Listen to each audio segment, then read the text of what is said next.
Hello, everybody, and welcome to the Ultimate Schmoedown Aftershow, the only show here on John Roca's YouTube channel that breaks down everything in the previous week Schmoedown related. My name is John Barr. I am your host. We've got 4 great matches to talk about and a special guest, contender coming up a little bit later. But before all that, we got to talk to our 2 other lovely co-hosts, starting first off with the gentleman to my screen right, Boggs. How are you doing today?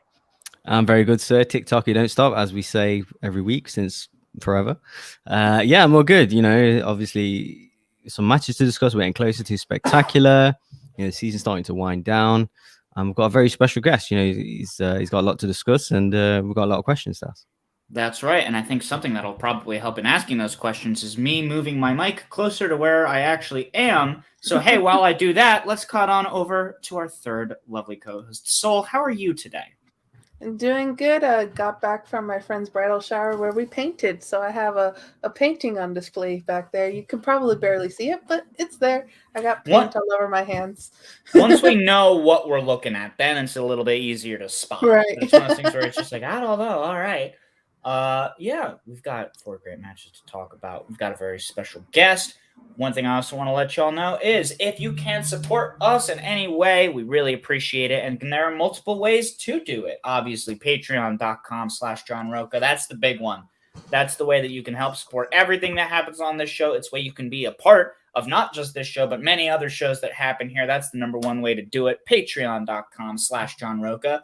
You can also send us, if you have some dispensable income to toss our way, we certainly won't say no. It's Streamlabs at the link up above. And then Super Chat in the live chat over there on your right is another great place to do it. But also, just commenting. Just commenting in general. Whether you send us any money or not, we like to talk about it, whether it be comments made in the live chat or comments left underneath the episode from the previous week. Soul, I believe we had at least something like 3 or 4 of them to get through, which is lovely. We really appreciate it.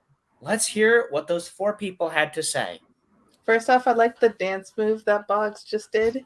That was nice. Being a glamorous assistant for John as he was explaining. But, that's right. Good job. I'm still not 100% connected to it. I'm getting better as a season. Unfortunately, I do probably give off magician vibes. Well, our first comment from Jeremy Miller saying, Shazam is the best and most fun team in Schmoedown. By the way, I'm loving all the nicknames. Jolgz, Jolgz is the one I have for the 3 of us. So I guess that's our 3 nickname there. It's not elegant, but I'm trying to think of the way I Neither are we, though. Yeah, that's... hey, I just said I'm a magician, all right? And then we have Thomas H. It's funny how different Fred Zinnemann is spelled. Even in the written question during the match, it was missing the second N. I'm always happy when a classic category comes up. It's my favorite. And there was a U in that favorite, so they're probably Canadian or British. There we go. The true elegance. I now like it. And then we have Chris Atad. I wouldn't call the Barbarian beating Oyama an upset. The Barbarian created the dossier, not Gucci Barbarian did. LOL.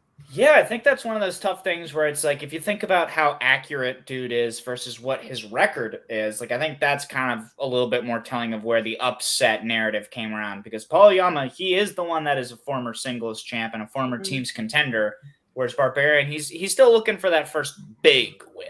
You know, he's still looking to reel in the big fish. I think I said that, so shout out to Krista for correcting it, and then for the shout out on Twitter that you gave us, so appreciate it. Oh, sure, yes. Thank you, Krista.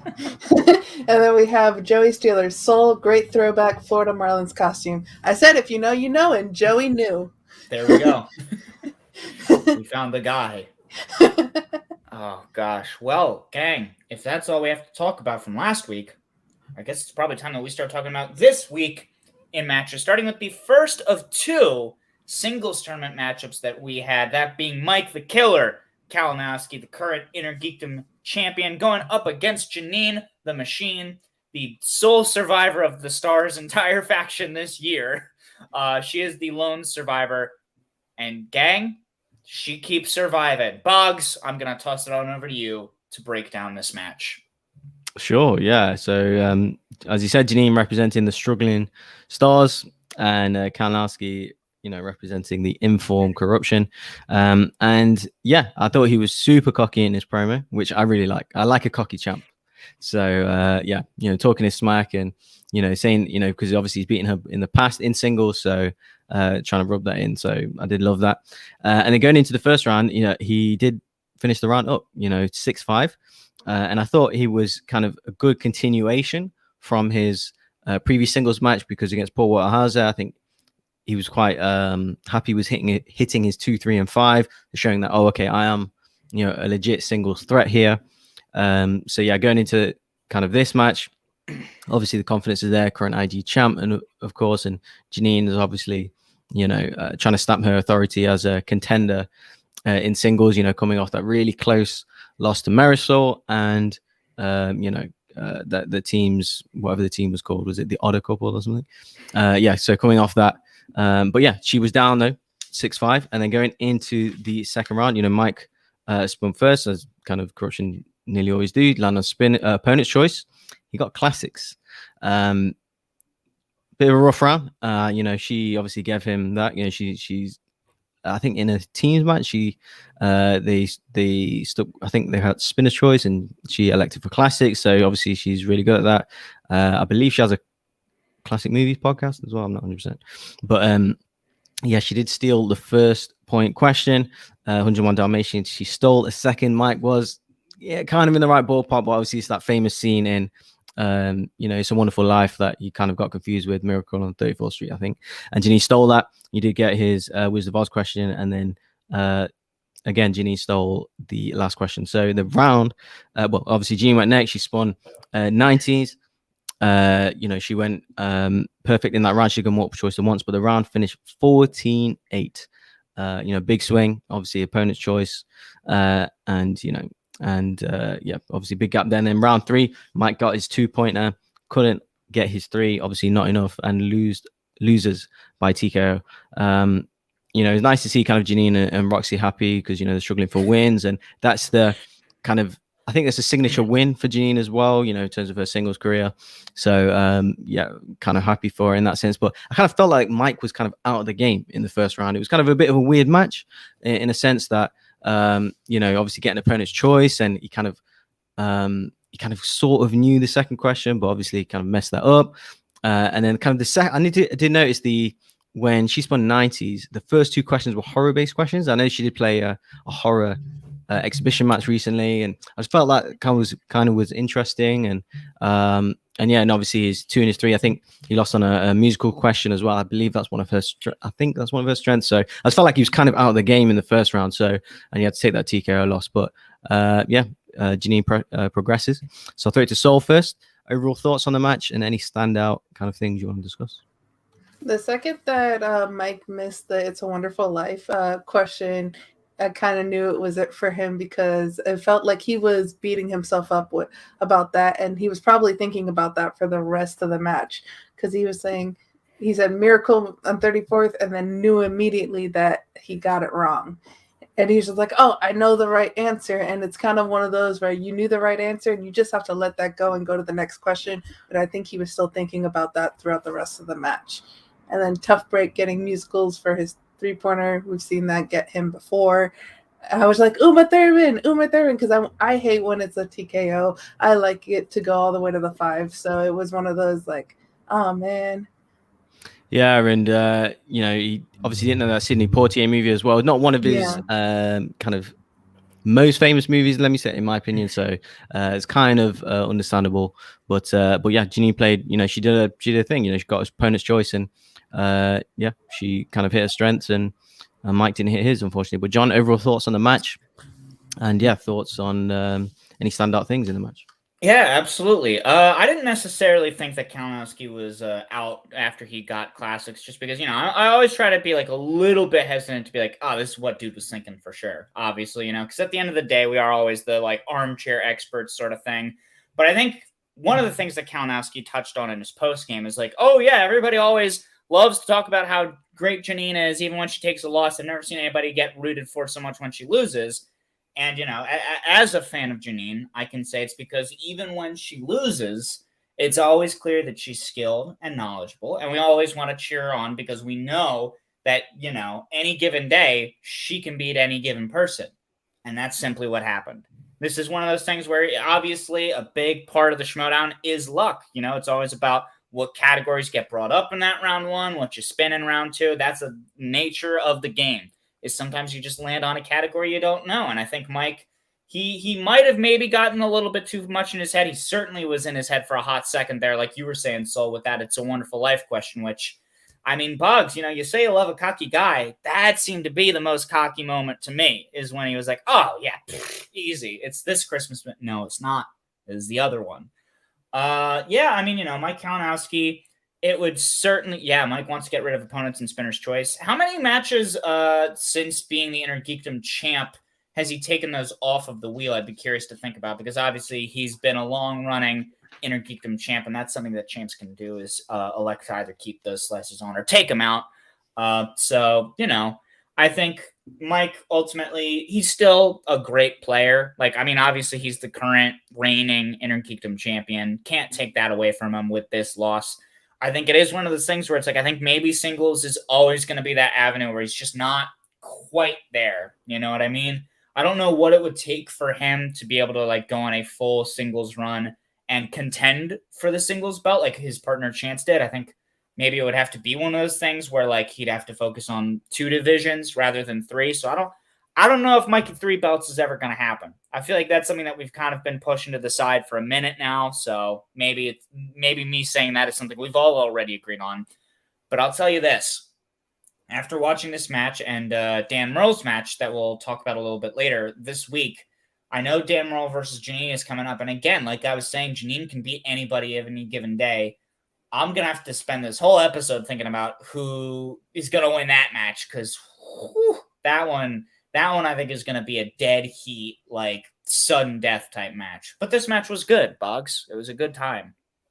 Yeah, it was. Yeah. And, you know, going into the next match, I mean, I'm doing the same thing. I'm thinking the whole time, but whoever I pick loses nowadays. So yeah, just getting one right every week for like 2 months is a little rough on your ego. So I'll pick the wrong answer. I'll pick the loser. So don't worry. There you go. You know, I was thinking about this. I obviously it would take way too much time and effort to try and like cross-reference exactly when like my luck was super bad and your luck was super good, and then when it switched to now my luck being super good and yours the being split super timeline bad. happened. Yeah, I'm choosing to believe that it happened right when Marisol won the belt, and it's just that Philadelphia magic. Like that's the only thing that makes logical sense to me. Good coincidence. That's the only thing that could give me any sort of I think it's because you wore that crop top. So maybe if Boggs wears a crop top, he'll have that look again. You know what I think I got to do? I think I got to get a crop top, and I think I got to get a smaller one. I think that's what I got to do next. That's or spectacular. Oh, no, not for spectacular. No, it's going to be December. Are you kidding me? December in LA, I've got to wear a long-sleeved t-shirt. All right? Poor thing. Poor thing. I know, it's awful. Oh, the seasons. Well, time to talk about the second match of the week, and that's going to be falling to me and my responsibility to break down Danger Zone, the quote-unquote super team of Dan Murrell and Ben Bateman, a title that they have, you know, been very adamant of, like, y'all put that on us, not us. Yeah, that's how sentences work. But they went up against the Press Room, a team of Perri Nemiroff, who, much like Janine, doesn't get a lot of wins, but is always showing that she's knowledgeable, and sometimes people doubt her, and that's when she's able to get that big win on them. And then also Josh Horowitz, somebody that was very much in contention for Rookie of the Year, took a tough loss to Griffey Nooms, and that was something that kind of, for a lot of people, started edging him out of the conversation. But this match kind of puts him right back in there because he won. Press Room won. How did that happen? Well, let's look at round one first. Both teams had misses in round one. Danger Zone missed a total of 4 points, with Bateman and Murrell each missing 2 questions. Perri missed 4 questions and Josh missed 1. So there were no perfect rounds across the board, but it was only a 1-point differential coming out of that first round, 12-11 Danger Zone.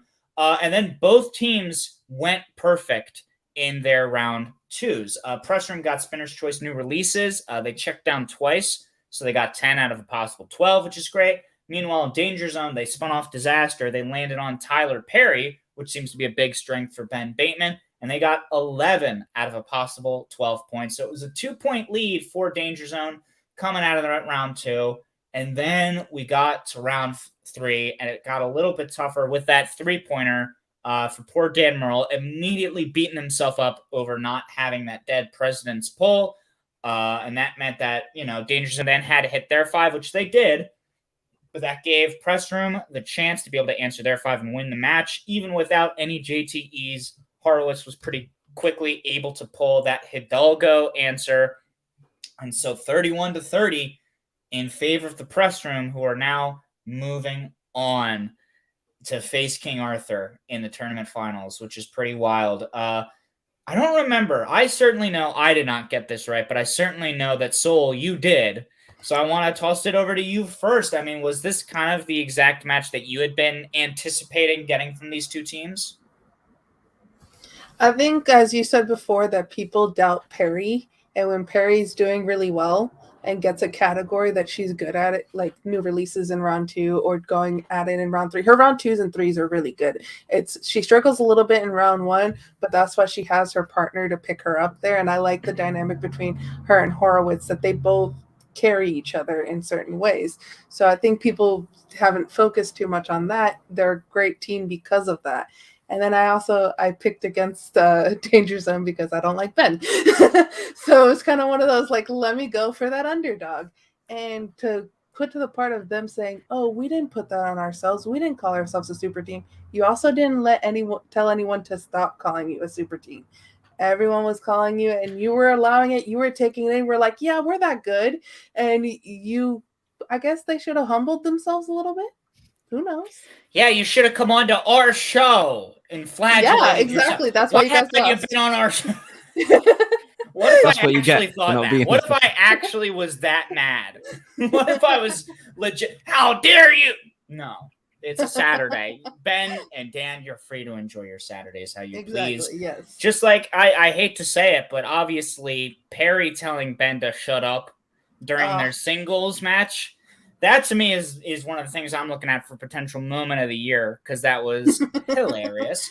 But yeah, also it goes to show, like, Ben right now, poor guy, I think it's because he leaned very heavily into his heeldom this year. But looking at his tournaments, getting kicked down by Paige in his singles tournament run, and now Josh and Perri just sticking a couple extra knives in there.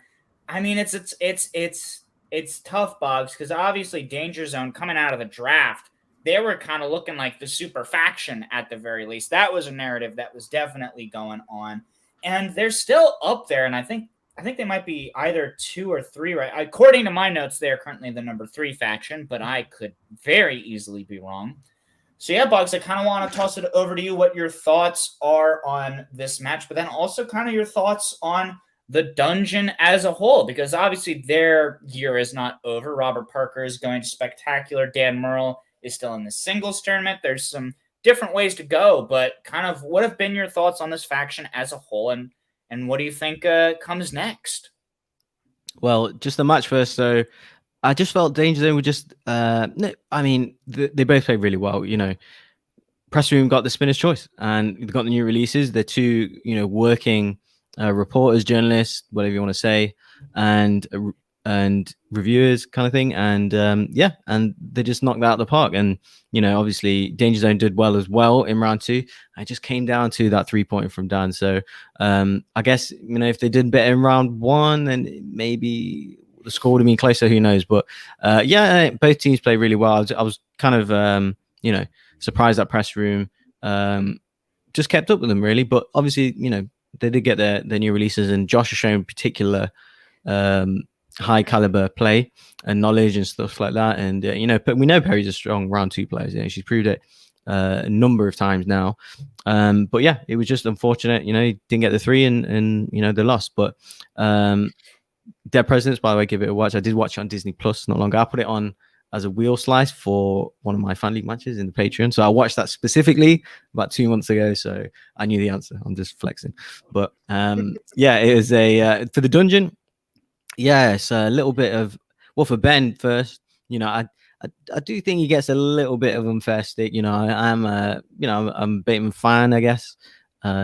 as a player and stuff. And yeah, I mean, I think Leo Logan put in the chat, he's 7-5. That's not bad. Lots of points added to your, faction. So obviously didn't win any kind of singles title or get particularly close or anything. But yeah, I think he's overall a decent enough season. I think they put it on themselves for not winning a title, but you very rarely do, in your first season. It takes time, right? Especially as a new team, you have to take some losses. It's completely normal. So yeah, I guess they're disappointed, but there's no shame in it for me. Like, look how Horowitz has played this year. Perri, excellent round 2, round 3 player. So, it happens. And obviously Paige is showing how good she is. So for me, there's no shame in him losing at this, this level. The game's different now than how it was a couple of years ago. So there's so many top contenders.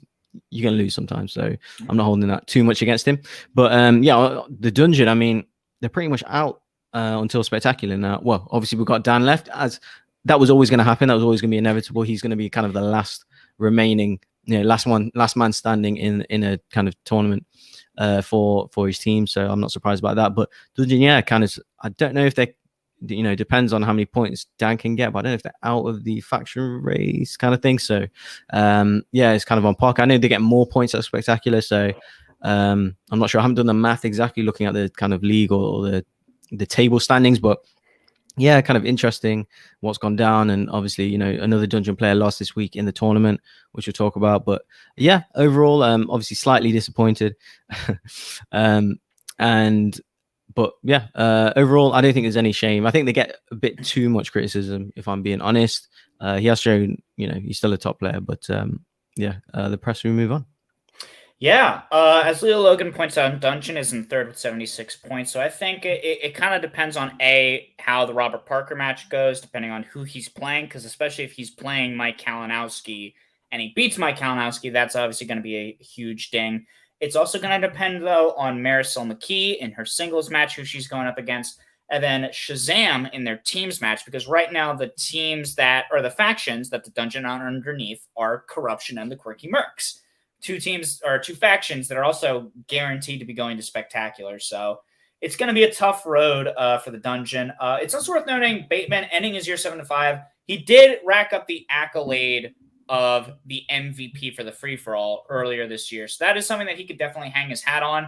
But yeah, I mean, I think it's one of those things where that's the heel's dilemma, is once you lean into like, I'm going to be the unlikable guy, there are going to be people that don't like you very much. That's one of those tough things where I'm almost like, good for you, Bateman, but also this is why this is like, it's a weird thing. Again, we're the armchair experts. We can't necessarily speak to exactly what it's like. No faction in the top 5 is out of it yet. They can all still mathematically make it. Yes, that's very true. It's like I said, we got people from all of them kind of going up into Spectacular right now. Except maybe Finstock Exchange, but that would be saying that we would be counting out King Arthur from making it and Griffey and Barbarian, which I'm not ready to do yet. Or Roka if he gets his match. That's true. Might be for points, yeah. Whole bunch of shenanigans we can be expecting to see, especially since Christian has now been saying that this tagline for the Spectacular is that it is the pilot for season 9, which means if I had to guess, we're probably going to be getting some more interesting faction future information as far as how many new factions, how many factions are leaving. It's going to be very interesting to see how that all shakes out. Sean Wingblade with a very good point. Can't forget that, yeah, those Spectacular matches are worth even more points than they would be normally. It's wild to think about. I mean, and right now I think this season the biggest wins point-wise when it comes to title shots have been Mike defending his Innergeekdom belt now twice, and then Shazam getting a KO win against Lightning Time. So it's all manner of maybe Dimalanta as well, a couple of defenses. Yeah, I don't think he's KO'd anyone, and that's why I wouldn't necessarily put him in that category. But he's probably on par with Mike Kalinowski. Looking at my notes, I can see that Mike has now won and defended the belt 3 times total, which is exactly what Andrew Dimalanta did as well. So that's a fun little tidbit that we can talk about some other time, because we got another match to talk about. We have 2, but we're going to start with 1. We're not going to talk about 2 at the same time. That would be annoying. So what we're going to do is toss it on over to Soul to talk about the second singles tournament match that we had this week. We've been talking a lot about him. The Dungeon had David Del Rio representing him, whereas the Quirky Mercs had William the Beast Bibbiani representing him. It was a very entertaining match, Soul. I'm very excited to hear you break it on down for us. So going into round one, Bibiani, he got a perfect round. Del Rio missing Never-Ending Story. That little cute moment, Never-Ending Story. And that I don't have the answer. Then I'm missing that Puss in Boots and the two Titanic actor nominees question. So we end round one, 9-5. Bibiani up 4 points. Going into round two, Del Rio spins off of Hitchcock and gets 2010s. Goes perfect, 8 out of 8 points, which is what he needed being down 4 going into round two. Bibiani spins Stephen King, horror guy, Bibiani is, so gets 7 out of 8 points, checks down to multiple choice once. So we end that round. I don't have the actual point total. Oh, is it because I forgot to write down the point total in my notes? Could that be why you don't have it? 16-13 is the answer. 16-13. Thank you, Boggs. Going into round 3, Del Rio gets his 2 and 3. Bibiani getting his 2 and 3. Del Rio gets his 5 point. Bibiani gets his The Grinch 5-pointer there. So Bibiani winning. Boggs total. I wrote down the total. Come on. I wrote down the total. It's 26-23. 26-23.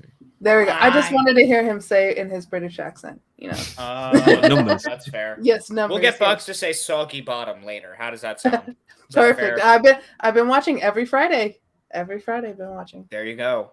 I've watched one group of people do a tabletop RPG of that show and no actual episodes of the Dude, I'll send it to you later. It is hilarious. It's one of my favorite videos that it's like, oh, it's been 2 months, time to watch this again. It's very good. Please. More on that later. Is there anything else you want to talk about when it comes to this match, Soul?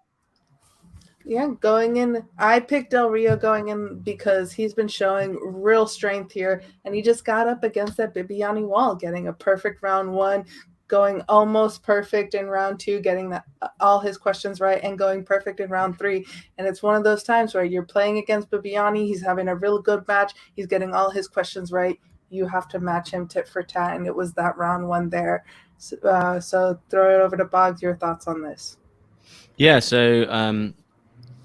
Well, overall, I agree with Leo Logan in the chat there that yes, he is, and for me, Del Rio is a nomination for Combat Player of the Year, especially with the whole getting dropped by the Den and then playing fantastic for the Dungeon and really contributing there and showing kind of what a good player he is, and in this match as well. So there was a big gap in round 1. We kind of narrowed it down, with getting a perfect round.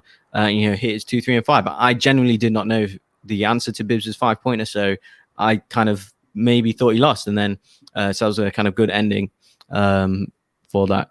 But John, you just reminded me of something. So I do need to remind you that I actually watched season 3 of What We Do in the Shadows, which we need to catch up on after. I know it's one of your favorites.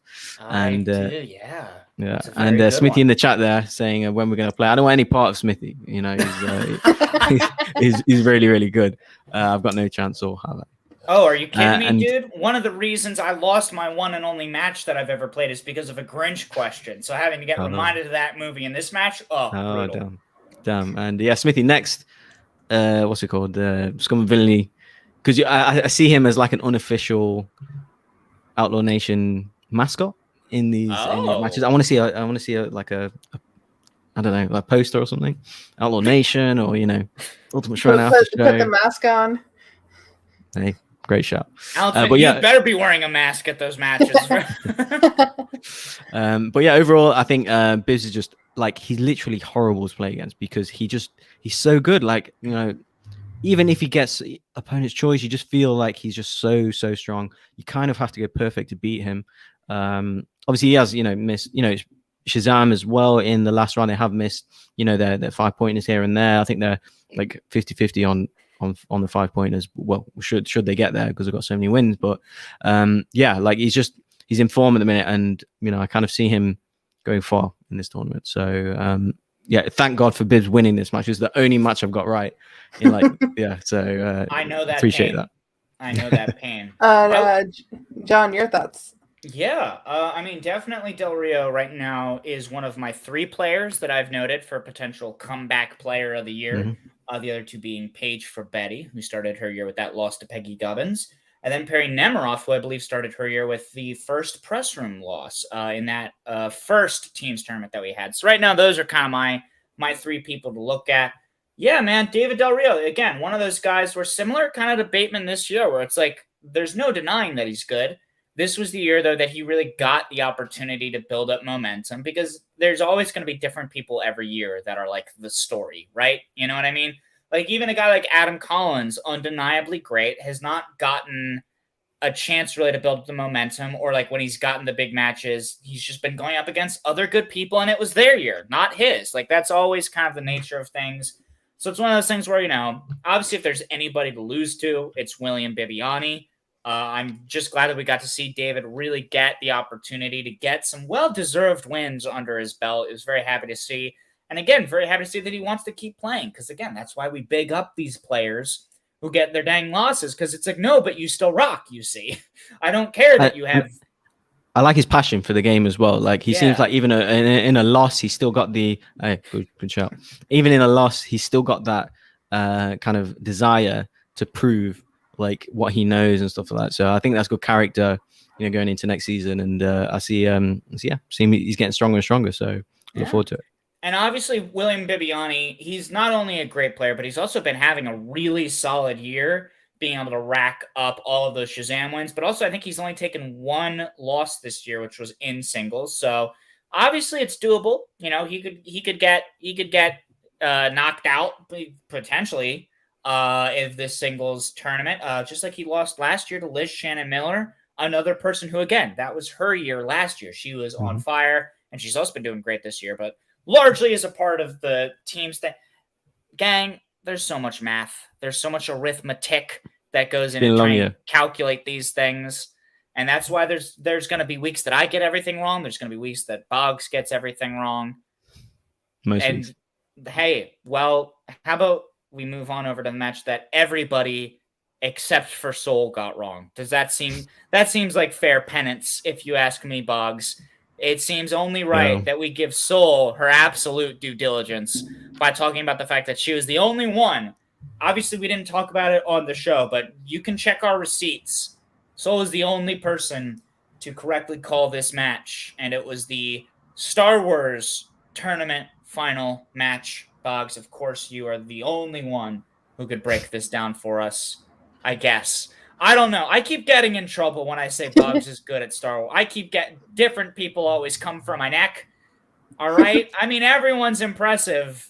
There we go. I'll end it there. Everyone's impressive. Everyone knows more Star Wars than me. Nobody tell Brennan about how little I know about Star Wars. Boggs, I gotta stop talking, so I'm gonna let you go ahead and break down Nicki Dimalanta versus Gold Leader. Yeah, well, I gotta say for Soul as well, she's only been saying it for the last 2 months, that how good she is, and I've picked against her every match. I'm just putting it out there, so I'm the fool. And you said that each time, I'm literally and I was not like, listening. You were like, I'm not gonna pick against her anymore, and then you did it again. And I was like, well, Boggs is gonna get another loss. But it was Gold Leader, he plays really good, and anyway. Do you know what's so funny to think about? I picked Nicki Dimalanta over years-long reigning Star Wars champ Alex Damon. Right. But then when it came to Gold Leader, I was like, I don't know. He made it here last year. He could. This could be the time that he wins it. Because I think I was talking about this last week, like picking, and like I'm going with my. I didn't really tend to go with my gut too much. I know the kind of tendency in this right now is to go with your gut, this whole thing, but I like to kind of go with my head over my gut kind of thing. And I think Tushka mentioned last time, if your gut, whatever, if your gut's telling you, if your gut keeps proving kind of yourself wrong, then don't. And I saw his comment. I thought he's a buffoon, so I'm not going to listen to him. But he's actually right. So that's the Philly mentality. That's why I was saying once Marisol won, that's when I was like, no, hold on. Gut and heart sometimes win. Right. Boggs just wanted to keep that beef alive between him and Tushka. Yeah, I think so. I was like, screw him. But yeah, he was definitely right. So I'll eat my words. But starting off, actually, we had an interesting promo where Christian finally has addressed what we've all been waiting for, demanding for, tweeting about this one last ride thing. So he's teased it. It's not confirmed as of right now, but at least he's acknowledged it, guys. So, a bit of acceptance there that this is inevitable. Hashtag one last ride. Hashtag Outlaw 316. Give him, his match. We all want it. So, we're allowed to particularly curse on this channel. You're allowed to say. I don't curse. There's kids watching, so I have respect for myself. Very Christian, very Christian. Chris Pratt, please continue. But yeah, going into the first round, as we come to expect, particularly tournaments, particularly finals, really hard. And misses all round, some blank boards, quite surprising. And yeah, particularly from Gold Lead, I think that's the most questions he's missed in a match. Kind of in this first round, and but really even, obviously finishing 7-7. And then well, I'll throw it to, in fact, I want to hear you, Sol. Obviously, tell me your thoughts on the promo first, the cutscene, and also, yeah, the first round being even at this point. Did you hesitate? Did you realize, oh, I've made the wrong call? Or yeah, what are your overall thoughts on the match so far? So yeah, going to the promo, it was cool to see that promo, and it was kind of funny too to see Christian's he's always thinking about Grace. He's talking to himself about Grace. It's in his head, man. Goes, gotta get over that. She's your boss now. Unless something else happens, we'll see with this spectacular, because it is the promo for next year. So is Christian gonna find a way to get rid of Grace? We'll see. But yeah, acknowledging one last right, and him saying, I'm not saying no, but I'm not saying yes. So I guess it's, if he finds someone, we'll have a match. So that's very interesting. I hope he finds someone soon. But looking at, yeah, ending, both missing 3, 7-7, round 1, did not lose single amount of faith in Nicki. Not 1 ounce. Damn it, Christian, give him his match. But anyway, let me stop out of that. Going into the second round, obviously Dimi goes first. She, she took the full minute to decide whether to stick with the Force Awakens. She eventually did and knocked it out of the park. Getting perfect, 2 points every question, and then the kind of biggest change in the match where Gold Leader lands on the Rise of Skywalker. For a Star Wars player, I guess it was a rough round. So missing. Getting 6 points, missing 2, and Dimi, of course, sealing it. Both questions being clearly deep cut casting questions, whether it's extras, whether it's 1 second cameo appearances, whether it's people having a line in the movie. I think Alex missed a number of these questions as well against Dimi. So clearly, the Dimalantas have, they've kind of narrowed down their studying in terms of the full cast list. Someone who's 50th in the cast list, who I don't know, he just plays a few extras in movies and stuff. They kind of know that back to back. So it's clearly their kind of studying definitely works at this point. But yeah, I'll throw it to you, John. So obviously at this point, the score is 19-13. And I kind of saw it on Gold Leader's face. I think by the second miss, it was like he sat back in his chair. I think he smiled or something or laughed, and I just thought, I think essentially the writing's on the wall here. The gap may be too big, even though it was 5 rounds. There's still a lot of stuff to happen. The Dimalanta having a first speed round and everything, but I kind of thought that maybe it's too big of a gap at this point. I mean, that's the thing that's always kind of hard to call, especially when you're right with a 5-round match. If it had gone the way of, say, Shazam versus Lightning Time, which just happened recently, if it's one of those things where you say, with that 3rd round betting round, maybe Gold Leader gets it right with 3 points and Dimi gets it wrong after betting 2, then suddenly it's only a 1-point lead going into round 4. And so then again, it kind of keeps it up against the wall.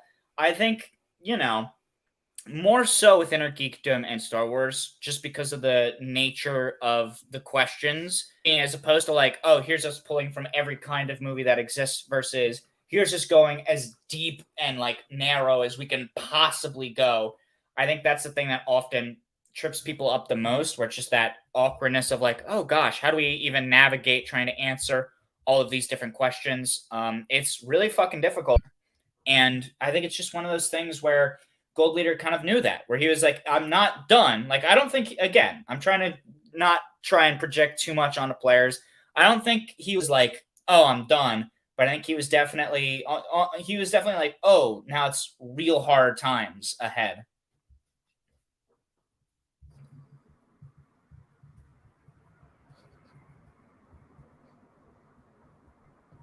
Is Boggs mute? I mean, I just looked at the private chat and saw that my Yes, audio is I a was. little bit blocky, so I can't say. Yes, I was definitely muted. I told you I've got a touchscreen and my notepad hits the touchscreen sometimes. And anyway, but yeah, Nicki better 2, gold leader better 3. So he did climb a little bit there, brought it back to 5 points. It was the 300 hours question in Return of the Jedi. Then going into the fourth, they both played excellent. I thought in the first round, super fast. And like, how fast was Nicki? Like, I think it was 20 something seconds she had left. 22 seconds. I thought, what? I thought it's done. And then going into the fifth, obviously, to be honest, everyone hit the 2, 3, and the 5. And yeah, it was too much of a gap at this point. And yeah, Nicki, I mean, what a player she is. And from, her hesitating to go in the league, where she's come from, and, being, I believe she kind of watched Star Wars late. I remember seeing something on the YouTube channel, like she only kind of started to watch Star Wars when I believe The Force Awakens came out, something along them lines. So for that knowledge, it's crazy. And she's kind of proved a lot of people wrong, people like me, who've picked against her every match. And but no, she plays fantastic, and she 100% earned that shot. Look at the wins that she's got against Gold Leader, who had 2 back-to-back finals. Really unlucky for him. And beating Damon as well, and Marie Wilson and things. Like, she's proven to be excellent, and she's got drafted like how late? I think 11th round or something, and she's playing against Harper, who's a first round draft. So kind of crazy, all the little things that are going on there. But overall thoughts on the match, John? How Nicki's played this season, and Gold Leader as well. Yeah, it's so funny that you say that, like, her entry might have been Force Awakens, because obviously that's the category that she's been getting the most and has been consistently doing damage with. Also, probably, is it fair to say it's the least divisive of the sequel trilogy? Again, limited Star Wars knowledge. Yeah. But yeah, man, I mean, obviously, digital and live are 2 different things. Neither Thomas nor Nicki will have played, I guess, a live match, like live, when Spectacular rolls around. But, oh boy, that speed round, like you were saying, man, the fact that, like, the classic speed round thing of what you expect to see from the live buzzer rounds, where it's like, again, before that question is even done being read, she was multiple times, like, right on the ball before it was asked, completely correct. Oh boy, I mean, Thomas Harper, friend of the show, early drafted, can't forget about how good he is, but Nicki Dimalanta is the real deal. And yeah, again, like you were saying, like, very clearly, very humble, did not expect for herself to be there, but boy howdy, has she absolutely deserved it 10 times out of 10. And that's all I gotta say, is it was a great match in Star Wars. And Gold Leader, you're good too, all right? Again, you're a heel, so, like, obviously you want to be disliked, so I don't want to be too nice to you, but also, like, come on, dude.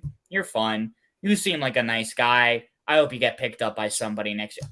You might get picked up again by Finstock Exchange if what we're hearing about how it's 5 players and, like, per, like, division. If that's true, I wouldn't be surprised if they hang on to him, because he's great.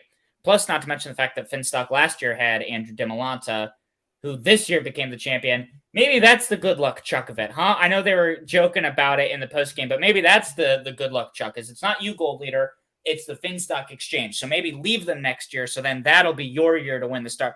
I'm going too big-brained on it. Soul, do you have any final thoughts on this match? That tinfoil hat on your head looks really good. But I was saying this privately behind, but Nicki is the ace of this year for me. No one believed in Ace except for a few people. I was rooting for Ace from the beginning. He made it all the way to Spectacular, and then unfortunately lost to Alex Damon. Nicki Dimalanta, I was like, oh, she's gonna make it. She's gonna make it. And although I'm still gonna choose her, hopefully she wins, because I'm on the Nicki train through and through.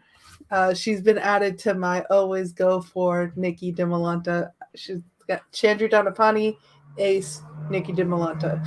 Like, those are my 3 right now. I always will go for them. Yeah, that speed round, echoing John. She was answering those questions before it was done. She's ready for those buzzers. Yeah, I think I'm her good luck charm, actually. I keep picking against her, so, you know, you don't have to thank me. You don't have to put a comment in the chat or anything. It's just, you know, we know. But yeah, no, shout out to Gold Leaders. Is that two our tournament. thing now? It's just getting angry at competitors who don't come on the show. How dare you? What the fuck? Exactly. Disrespectful. But yeah, shout out to Gold Leader, 2 tournament finals. Just come up short both times. But, you know, again, it's his first year. You know, it's not your path to be, you know, a champion in your first year. It's fine. It's most people, it isn't. So yeah, but you know, how many points has he got for his faction? You know, good heel work he's done. Obviously, Jacket's a bit too tight, but apart from that, you know, he's pretty stellar. I want to see him back next year. He seems like a fun player, so look forward to him. Yeah, like I said, 2 tournament finals, nothing to be, you know, scoffed at. So put a good show on, but unfortunately, it's Dimalanta's year in Star Wars. Yeah, I'm looking at the chat. Prime Newsbomb saying people say Josh is the biggest steal of the draft. Nicki's like, hold my beer. Right. Yeah, that's kind of true. Though I guess it's also fair to say Taylor Robinson kind of again slides in that category, being the like 11th round pick for the Finstock exchange and turning out to be absolutely incredible. We can talk about that some other time. I'm sure this is not the place for me for us to get into all of that just yet. But speaking of exchange, continue their bad luck of not getting past #1 contender matches and tournament finals this year. Yeah. I mean, thinking about it, obviously Rushmore going up against Danger Zone in the tournament final. JTE getting to play Chance for the singles #1 contender match. It's tough. I mean, I think that's one of those things where that's kind of the double-edged sword of going with all rookies, is that they got a lot of huge wins early on with some rookie players. And then there were a couple that were able to get those like bigger and bigger wins. But when you go with a team of all rookies and you don't have any of the pre-established people who already have like some kind of path towards that title contention already, it makes it difficult. It makes it really hard to be able to gain traction in that same way with those big point wins. Let me say yet, John. Obviously, they do have another #1 contender match, you know, coming up very shortly in the teams division. So, you know, should they win that, they'll win the tournament. But that'll be the one. They've got a tough match. That'll be the one. Hopefully, King Arthur can break the Finstock exchange streak of being able to win. And I mean, the fact that they're going up against the press room, that's going to make things very spicy. That's going to be very interesting because, like they were saying, that Josh versus Griffey or Arthur in that case, round 2. Oh boy, that's going to be tough. I mean, do we talk about our picks now? What do we think? Do we want to sit on those for a little bit? Do we want to talk about? Well, actually, here's one thing we should talk about. For those of you who don't know, Nerd Chronic, great guy, wonderful person, has been adding so much to the Schmoedown of just his time and energy for years. Has been like constantly on the tip of everyone's tongues when it comes to the Yodi Award, which is that way of like recognizing somebody that is just a beacon of light and joy in this game. He is going to be stepping away for a portion of time to be able to focus on his mental health. It's something that we're seeing a lot more of in a lot of different arenas, especially when it comes to competitive things like this. We're seeing it a lot in sports. We saw it in the Olympics, and it's something that I always 100% wholeheartedly endorse. I think that's something that, like, for years, things of like therapy, things of like different ways to handle emotional pain, being able to make sure you're functioning at your best, it's something that has kind of been pushed to the side. I think for a lot of people, they don't think about it the same way because I think there is this big overarching mentality of like, oh no, you just work through stuff. Yeah, you feel bad and awful and want to cry, and then you just have to keep going because that's the way to do it. No, it's not. We live in a world where it actually makes a lot of sense and is very doable and should be even more doable to be able to be like, hey, I can't do this right now. I need to make sure I'm the best person I can possibly be. And that's something that Nerd Chronic is doing right now. And I think that is incredible. All the love to Nerd Chronic. Like he was saying, he's going to be at Spectacular. He's still going to be a part of the community. He's just not going to be breaking his dang back putting things together, which I think is more than fair. Yeah, I mean, I think it is something that we kind of let go for granted a little bit. Not a lot, but a little bit. I think we kind of forget as the like editor supreme, let's say, because obviously he's not the only editor for the Schmoedown, but thinking about exactly how much he like helped shape the voice of the show, how much he kind of put everything together in his very specific way. I mean, it's incredible to think about. Like, even if dude were like, no, I'm done. F this game. I don't care about it anymore. Like, the incredible legacy he would have left behind is already unmatched by many in their chosen fields of profession. But again, he's not gone forever. He's just taking some time to like focus back on himself, kind of be a fan for a little bit, which I think is only going to make him all the better, especially as somebody that is a part of this fandom. I'm very excited to see what comes next for him, but I'm also very excited to just let him be a guy for a little bit of time, like not even worry about what comes next. I just want to see him being happy because he's more than fucking earned it. Do any of y'all have anything you would also like to say about the great Nerd Chronic? Also, a guy that has been, very generous with his time as well, not just on our show, but with many other shows. Again, like he was saying, he's going to be a part of the community. So we know that he's still going to be around talking to everybody about his love of this game that we all have. But yeah. Beautiful tribute, John. Friend of the show. He's worked his ass off for the Schmoedown. I can imagine how many hours he's put in for the Schmoedown. So get your rest, buddy. Take care of yourself. We'll be happy to be a fan with you and gush about the Schmoedown in a fan capacity instead of just you as an editor of the Schmoedown. Because, man, you've done so much for the Schmoedown, so much for all of us fans here. Thank you for being on our show as many times as you had. And we love you here. So take care of yourself. Yeah, man.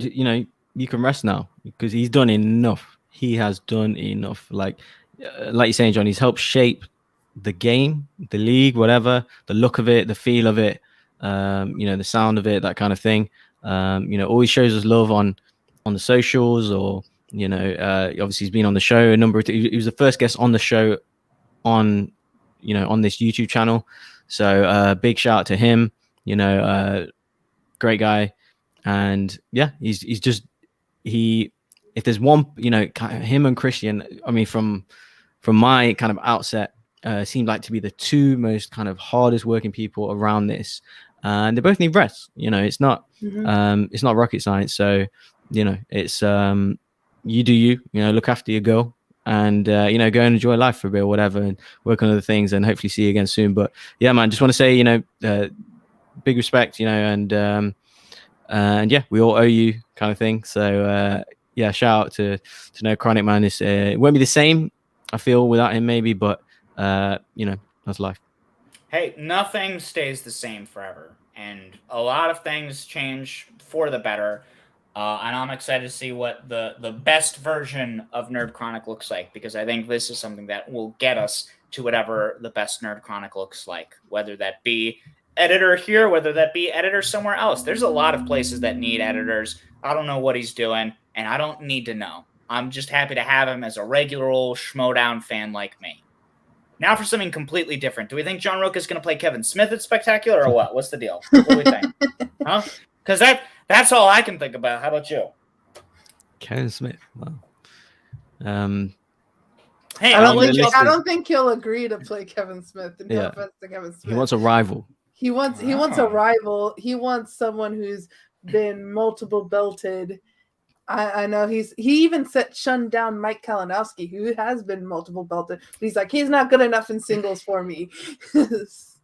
That is true. I guess I forgot he said that. I don't know. I feel like it might be one of those things where Christian's like, let me pawn off two people that are unhappy with me at the moment. Let me get John Roca, established legend. Of course, I'm not bad-mouthing it, but certainly Christian is like, no, whatever, right? That's Christian's vibe. So it would make sense for Christian to be like, somebody who's already shutting off John Roca, also somebody that's like, shucks, I might have stepped in it a little bit when it comes to Kevin Smith, even though Kevin Smith completely got that question wrong. But regardless, Kevin Smith is mad at me, and he wants some kind of repentance. So if I give him a match at the big show, maybe he'd be less mad at me.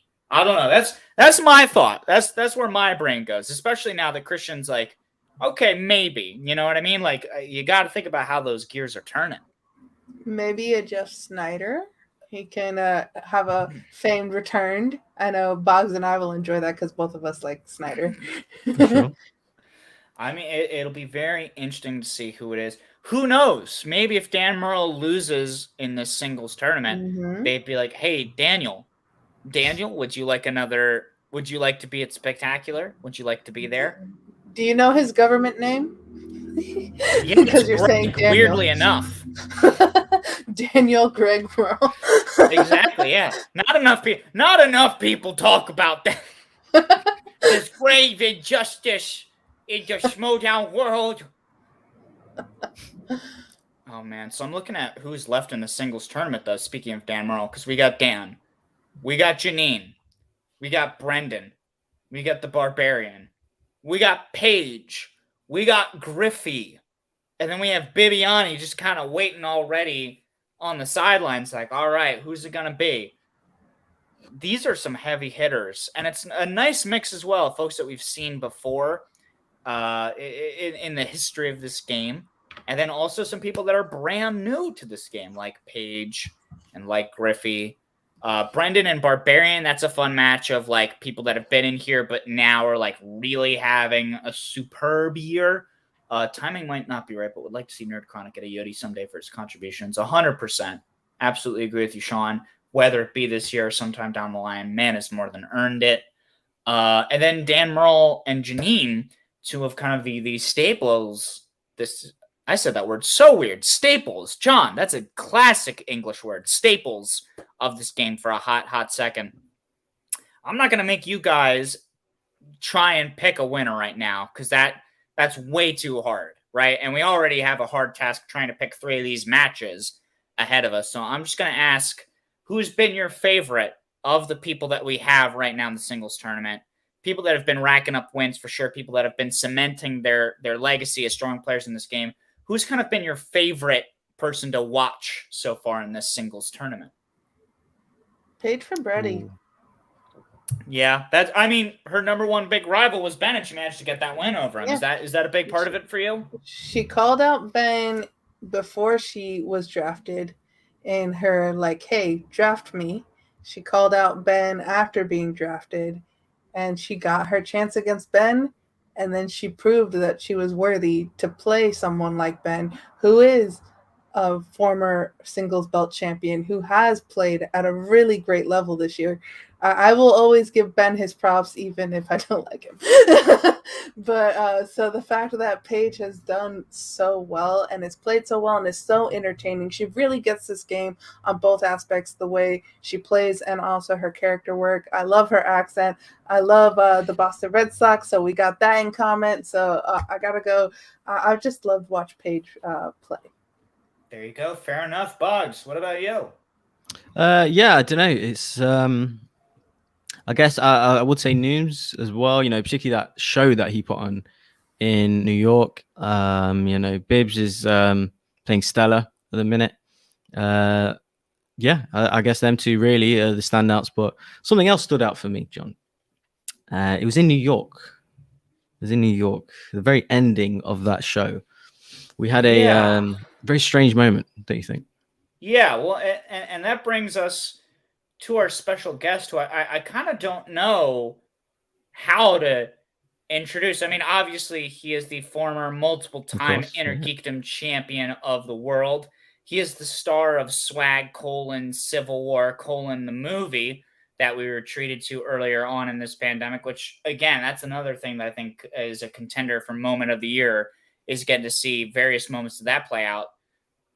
But I guess we should also introduce him as the number one contender in Innergeekdom. I guess we should introduce him as title shot holder, best friend of primetime Paulo Yama. There's quite a few questions that we have, and we're very thankful to have this gentleman on to answer as many of them as he can. Everybody, please make some noise for our returning guest, Chandru Dhandapani. Hey, what's up? How are you doing? So good to see you all, John, Soul, Vlogs. Oh my god. Yeah, all of those explanations are great. Like you can introduce me as any of those or all of those. I'm happy with all of them. So perfect. You did a great job with the with the introduction. Very good. Hey, I'll always take compliments. I'll always take Yeah. people who say, John, you are correct, because it doesn't Mhm. happen very often. Yeah, man. I want to ask you, first of all, obviously we've been very lucky and thankful to have you on as many times as we have, but obviously this Mhm. year has been an interesting year for you. Obviously, we got a lot of you at the very beginning of the year, and then there was a little bit of not getting to see you as much, and then we got that great title match against Kalinowski, which is one of my picks still for best matches of the year. And then we were kind of like, oh no, that might be it. And then we got to New York, and wouldn't you know it, you were there, my dear friend. So Yeah, what was can it? you tell us about your year and where you're at? So yeah, I can tell you Paul has given me his title shot, just like I told in New York. And so the plan is still to have schedule a match. My title match is going to be before Spectacular. So and combined with the fact that Christian does we don't want to do any title matches digital anymore, meaning like we need to have a studio available, we need to have two players available, we need to have both managers available, we need to have two announcers and also a post game interview person available. So it's a lot of like moving pieces to try to schedule in this coming month. So we're just looking into that, like a lot of emails back and forth to get the schedule ready.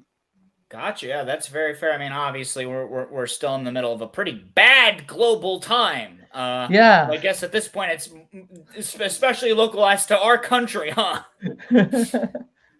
We've Yeah, been it really is. It's been really bad. Like LA is kind of getting better. Like I know Shazam and uh, Lightning Time just played each other recently, and we were trying to like some of us were not available that day, Winston. But like um, but like we could that was the other day we were looking at. But like it's fine. We'll find another day before Spectacular. So like yeah, we're still a month. There's still a month to go. 4 weeks. certainly, yeah, that's very true. And Yeah. especially, yeah, I know. Obviously, LA, like you were saying, LA is always changing. As somebody who Mhm. works in a restaurant, I can tell you that vaccination proof will be required starting Mondays, and I'm sure I'm gonna get yelled at a whole bunch for that. But we don't have to talk about that. Have fun.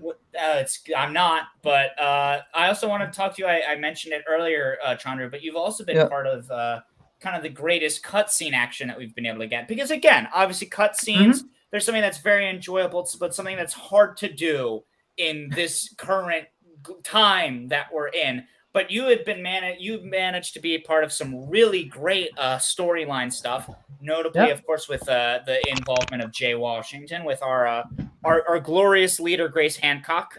So what has that kind of been like, being able to be at least part of the forefront in that thing, which is very central to the Schmoedown, which is this idea of kind of these running storylines? No, it was a lot of fun, especially like the in-person scene with Jay was like a lot of fun to shoot. But then like it does hurt a little bit when Christian says he doesn't like StreamYard scenes. I'm like, what? We had some really nice scenes in there. But it's fine. It's always a lot of fun. Like when I joined the Schmoedown, I was like always happy to embrace all aspects of the Schmoedown, like which is what brought me, which is what pulled me in the first place. So I was like uh, anything you want me to do, I'll like dive in head first, no questions asked. Absolutely. And It, hey, it's been paying off dividends, all things considered, man. I mean, Mhm. considering that you are, again, a multiple time belted Innergeekdom champ, we can't go too far with that. Again, just reestablishing that. Yeah, no, I don't think I'm. So that one is factually wrong. I'm not a multiple time belted. One time. Yeah, I'm just one time defending champion. That's it. Sure, yeah, I'm not a 2-time champion. Yeah. It's fine. Well, that's Well, a we're great just time for me thinking to it stop. into the future, so that way into it the happens. yeah. I mean, yeah, no, of course. Like I will be like I'll be winning the belt from Mike and like defending the belt at Spectacular. Then you can introduce me as a two-time IG champion, but like not yet at least. Hey, listen, this is as good a sign as any, because whenever I start monopolizing the conversation and getting things way wrong, that's a great time to toss over to somebody who I don't think has ever been wrong ever, and that's Soul. Soul, obviously, No, you are the heart and soul of the Swag fan base, and we're here with a Swag representative, but also somebody that might have even just moments ago dropped a subtle knock against dear Winston Marshall. So I want to hear your thoughts on everything, Soul. So first, I have to always say swag, swag, drip, drip.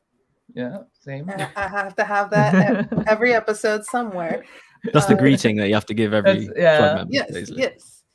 And I'm gonna first go with the most pressing question, most important question is because we're going back to regular cutscenes of in person, are we gonna get more dancing Chandru? Of course, like there's always going to be more dancing with me involved. Like as if you that what you saw in New York was just like sadly was just like a piece of it, like which is why going to a live event is if you can and are able to do it, like I would recommend. Like the people in people in the audience got to see way more of the dance than you guys got to see because of like both the lighting and camera issues. But yeah, there's always going to be that's part of Chandru Chosen. It's never going to be like off the table. You and I are definitely sharing a drink at Spectacular. Make no mistake about that, sir.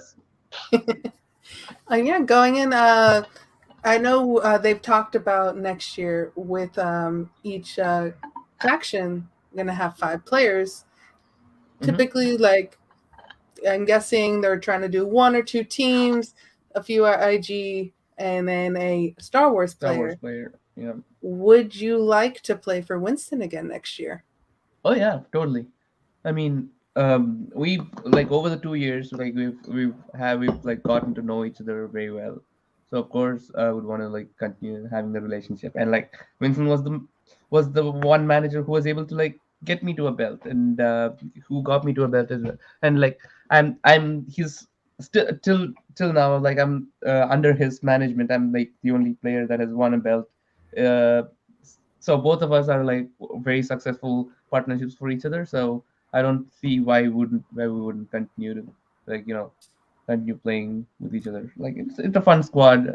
Swag is like I like all of them, and Swag. So I would love to continue playing with them.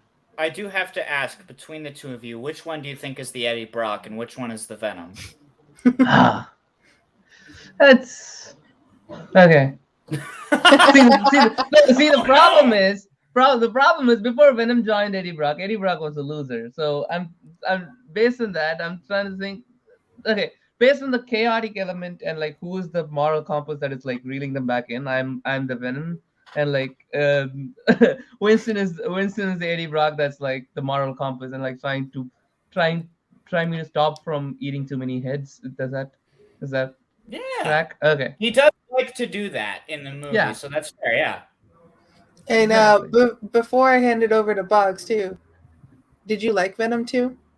I just watched it today. Like I've been like, I loved it. Yes! I mean, yes. Which is why I've been holding off on watching it. Like I wanted to see it in the theater. Like I didn't get to watch the first one in the theater. I just like watched it on DVD after. So I was like, as soon as Venom 2 releases, I want to be in the theater for the whole ride. There was only like 6 people in the theater, of course, because like everyone and their mothers are watching Eternals today. Well, like it was so much fun. I loved it. Join the unpopular opinion. Venom 2. Yeah, join the unpopular opinion with our show of loving Always. Venom 2. But Boggs, any questions for Chandru? Yeah, of course. We've got loads of questions for Chandru. First of all, on your T-shirt, the name. If you just rise the arm, you'll. No, the other arm. I saw it. The other arm. Yeah. See the name? That's my hometown where I'm in right now. So if you search, nice. Derby, UK, that's where I'm right now. That's my hometown. See, look at that coincidence, right? Yeah. The other arm I can't believe Chandru doxed Boggs like that. I sent it to him. Yes. It's from the me. other arm says Madras, which is where I went to. Okay. There's both towns. Yeah. Yes, exactly. Yeah. But yeah, loads of questions for each other. You can't just skip past this. Wait. I have to get to the nitty gritty. How the hell did you get that shot off Oyama? He can have his own IG title shot. He can have his own, shot himself or any other division he wants. How did you convince him to give that title shot to you? Obviously, he's a great player himself. So what did you bribe him? Did you persuade him? Have you promised him something? How the hell has this happened? So far, 3 people have had title shots from Free For All, right? Not counting Paul's. And all of them used it pretty much on themselves. Mm-hmm.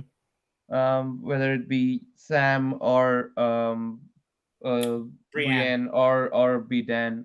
Like they mostly use it on themselves, plus the team's match or whatever. Um, but so it is sort of unprecedented to get someone to like give up their title shot. So I definitely had a bunch of tricks up my sleeve. I don't want to like give them away because like I don't want other people to learn their lessons and like grab title shots from people that didn't want. But like yeah, there was a lot of like backstage sort of discussions that we had, which both of us don't want to go public. Like we may have had made like promises to each other Mm. based on other factions and what other factions would like to see happen in this season, and so on. Okay, so negotiations. Interesting, Yeah. interesting. Sound off in the chat if with any rumors that you guys have, and maybe we might ask Chandru. But yeah, going into Wait in our comments, everyone. but going into IG this year in particular, Chandru, you know, we Yeah. saw you in the crowd for Amaru's match. You know, you were cheering for him. You know, have you guys just got? Well, first of all, comments on that title match because you know Amaru was this close, and have you guys maybe are you just set on taking corruption down? Is that the thing? Is that you know Ayama assigned you as the guy to take down Mike, and you know you cheering on Amaru is what's the deal there? Was I cheering on Amaru? Yeah. I was Yeah. just I mean, I saw you in the corner. Like, No, you and Rachel going crazy. You were yeah. next to Rachel, and both you Yeah. were cheering real hard for Amaru. Well, I think Chandru might be saying, was he cheering on Amaru or cheering on the fall of Michael? yeah. So True, it's true.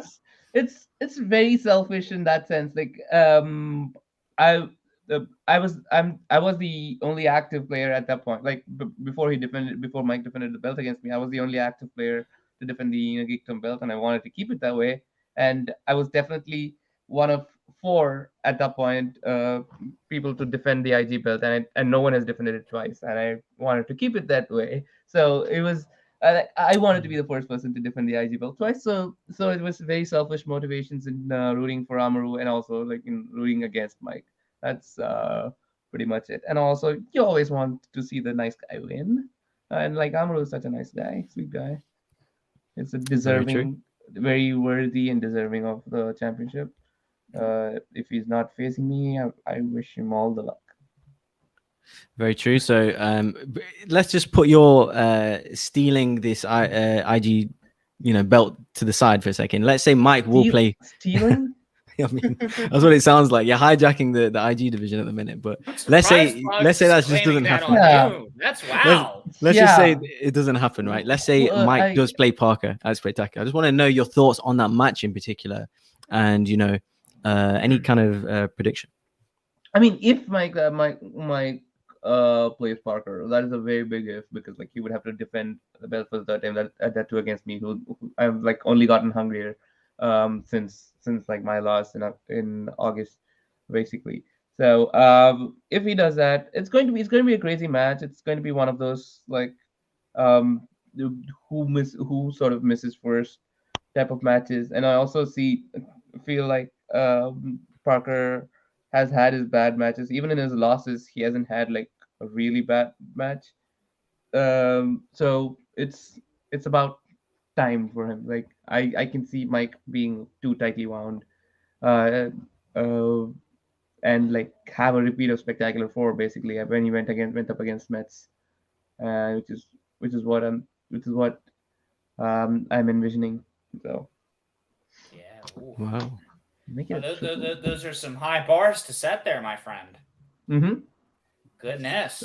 What do you think about this comment that right here that we just got from Leo Logan? Make it a triple threat. If you had to go up against Mike and Robert at the same time, how would you feel about that? Oh, I love nothing more. Parker, who I beat earlier this season, and Mike, who just beat me because he got like so many easy questions in round 2 and round 5. And to get revenge on both of them at the same time at the same stage. Yeah, I mean, if scheduling doesn't work out, like no one would want to play 2 title matches on the same day. So if scheduling doesn't work out, that could be on the table. I don't decide scheduling, so I'll let Christian and Mark do those things. I'll just wait for. I'll just respond to emails and like show up when I have to show up and play. That's my job. Such is the nature of our unprecedented times that are now Exactly. 2 years long. Exactly. Very fun. I also saw here we got a comment from Jeremy Miller. Oyama looked very confused in his post-interview against Barbarian when Jen asked him about the title shot, like he's never heard of it.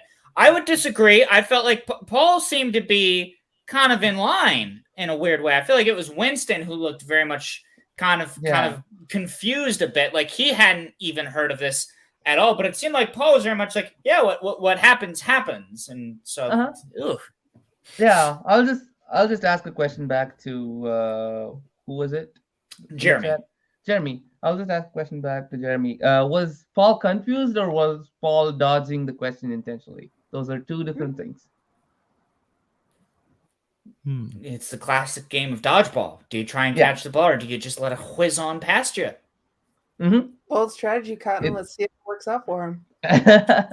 Yeah, exactly. It might. I would just say it's all part of the plan. There you go. I'm glad that Chandru got my dodgeball reference. Exactly.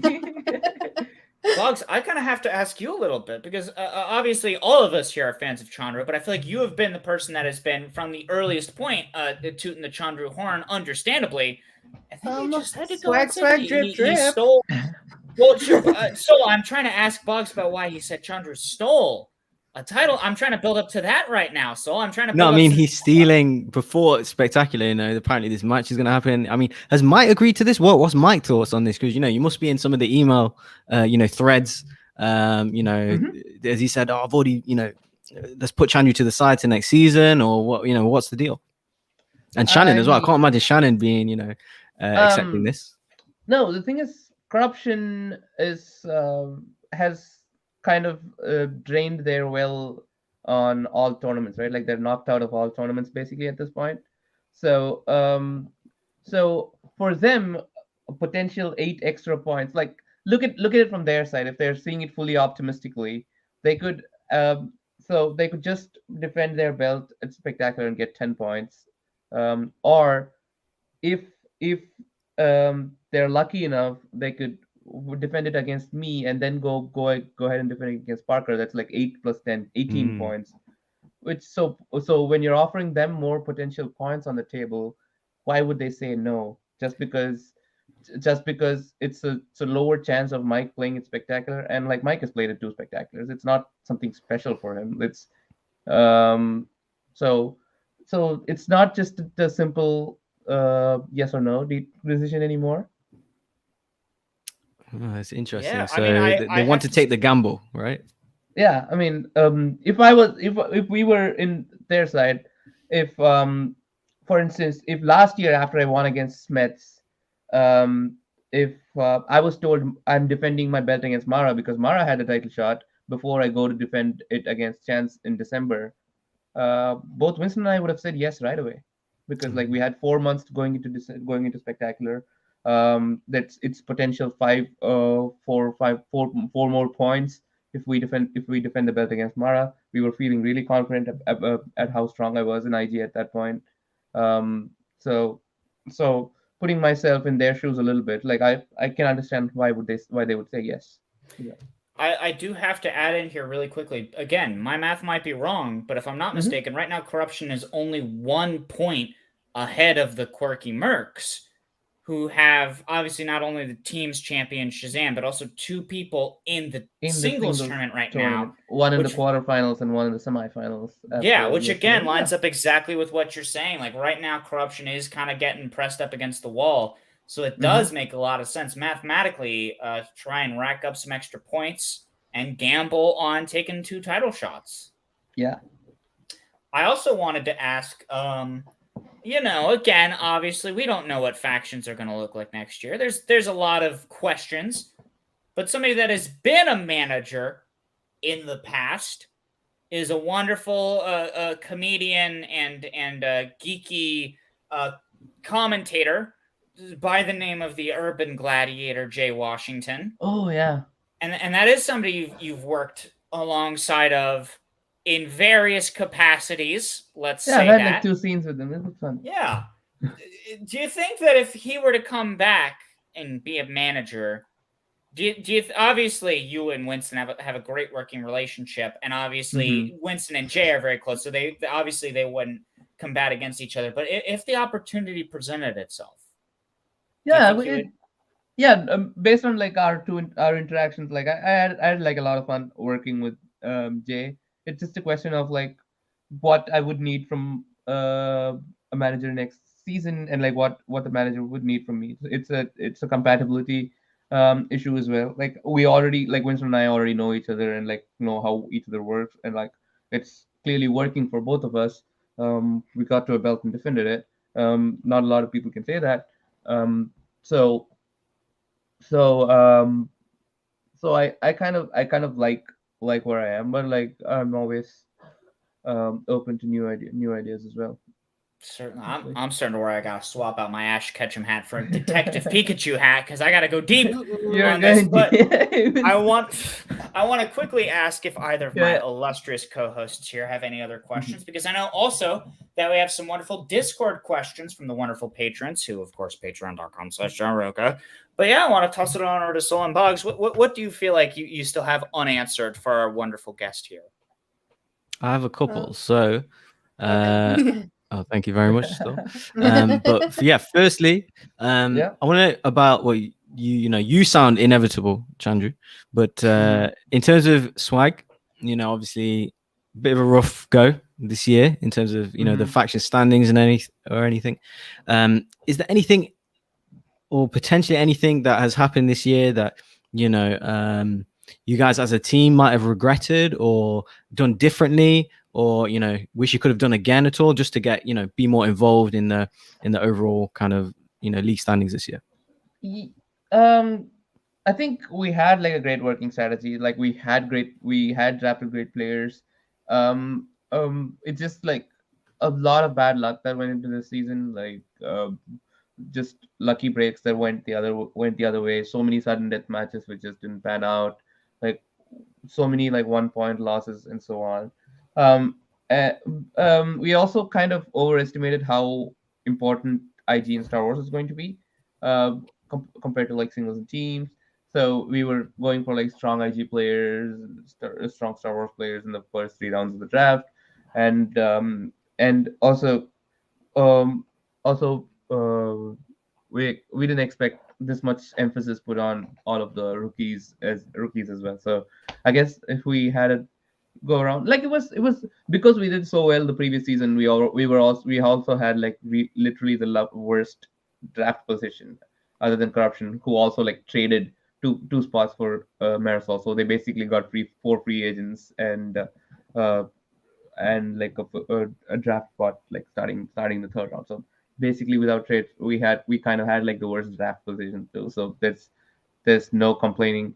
There's nothing much we can do about that. It just so happens that every person we wanted to take in some rounds, like people we wanted to take in some rounds, we some like the stronger people, like we were happy with like who we got it, but like of course we some of the stronger players we wanted to draft as well, like would go off the table just before it reached us, things like that. So it's a combination of that and also a lot of bad luck this season because um, Paul is such a Paul is a much better player than his record this season shows. I'm a much better player than my 1 and 2 record this season so far. Lon almost beat Dan. It just came down to him not going to multiple choice, and like in like one question. Otherwise, he'd be playing Janine next week. Like Paul, final exam is still a championship team in my heart, and it's just so unlucky that they didn't get to get get to play more often. And most of our drafted people also like it's like people got very few matches to get like a momentum going, and there was a lot of like starts and stops in our win and loss records that we couldn't like sort of get into a working rhythm throughout the entire season. But like, yeah, we were still proud of like all the fun we had back in our Zoom sessions, like in our study sessions and all of it. So I wouldn't I wouldn't trade like the camaraderie I have with the people for more wins, more wins and more points on the table. Like I cherish what we have more than points, just points. Yeah, you're And yeah, content with what you got. and yeah, we like l- I met with like three other faction mates in New York during the live event. Like Vinny was there, Laura was there, Jen was there, and just like hanging out with them, just kind of basically laughing and self-deprecating about how bad we did this season. It's just and we still had a great time, and it doesn't matter whether we are at the top of the table or the bottom of the table, and that's basically it. And Okay. Vinny almost beat Murrell, by the way. You guys should go back and Mhm. watch that match. No, that's fair. The Yeah. Yeah. current reigning defending singles champion, and Vinny almost beat Murrell. It's just bad luck that he didn't get to play much the rest of the season. Yeah. Two more questions, Chandru. So first of all, obviously you went to New York, right? Is that the Yep. first time you've been to New York? Tell me No, about that, because someone like me, I might never go to New York. So tell me, as a non-US national, tell me what was it like going to New York? No, I've been to New York like 4 or 5 times Oh, wow. before, so this Nice. is like this is like my fifth time, I think. Yeah, so I love New York. So it's one of the few places in the U.S. that actually reminds me of home.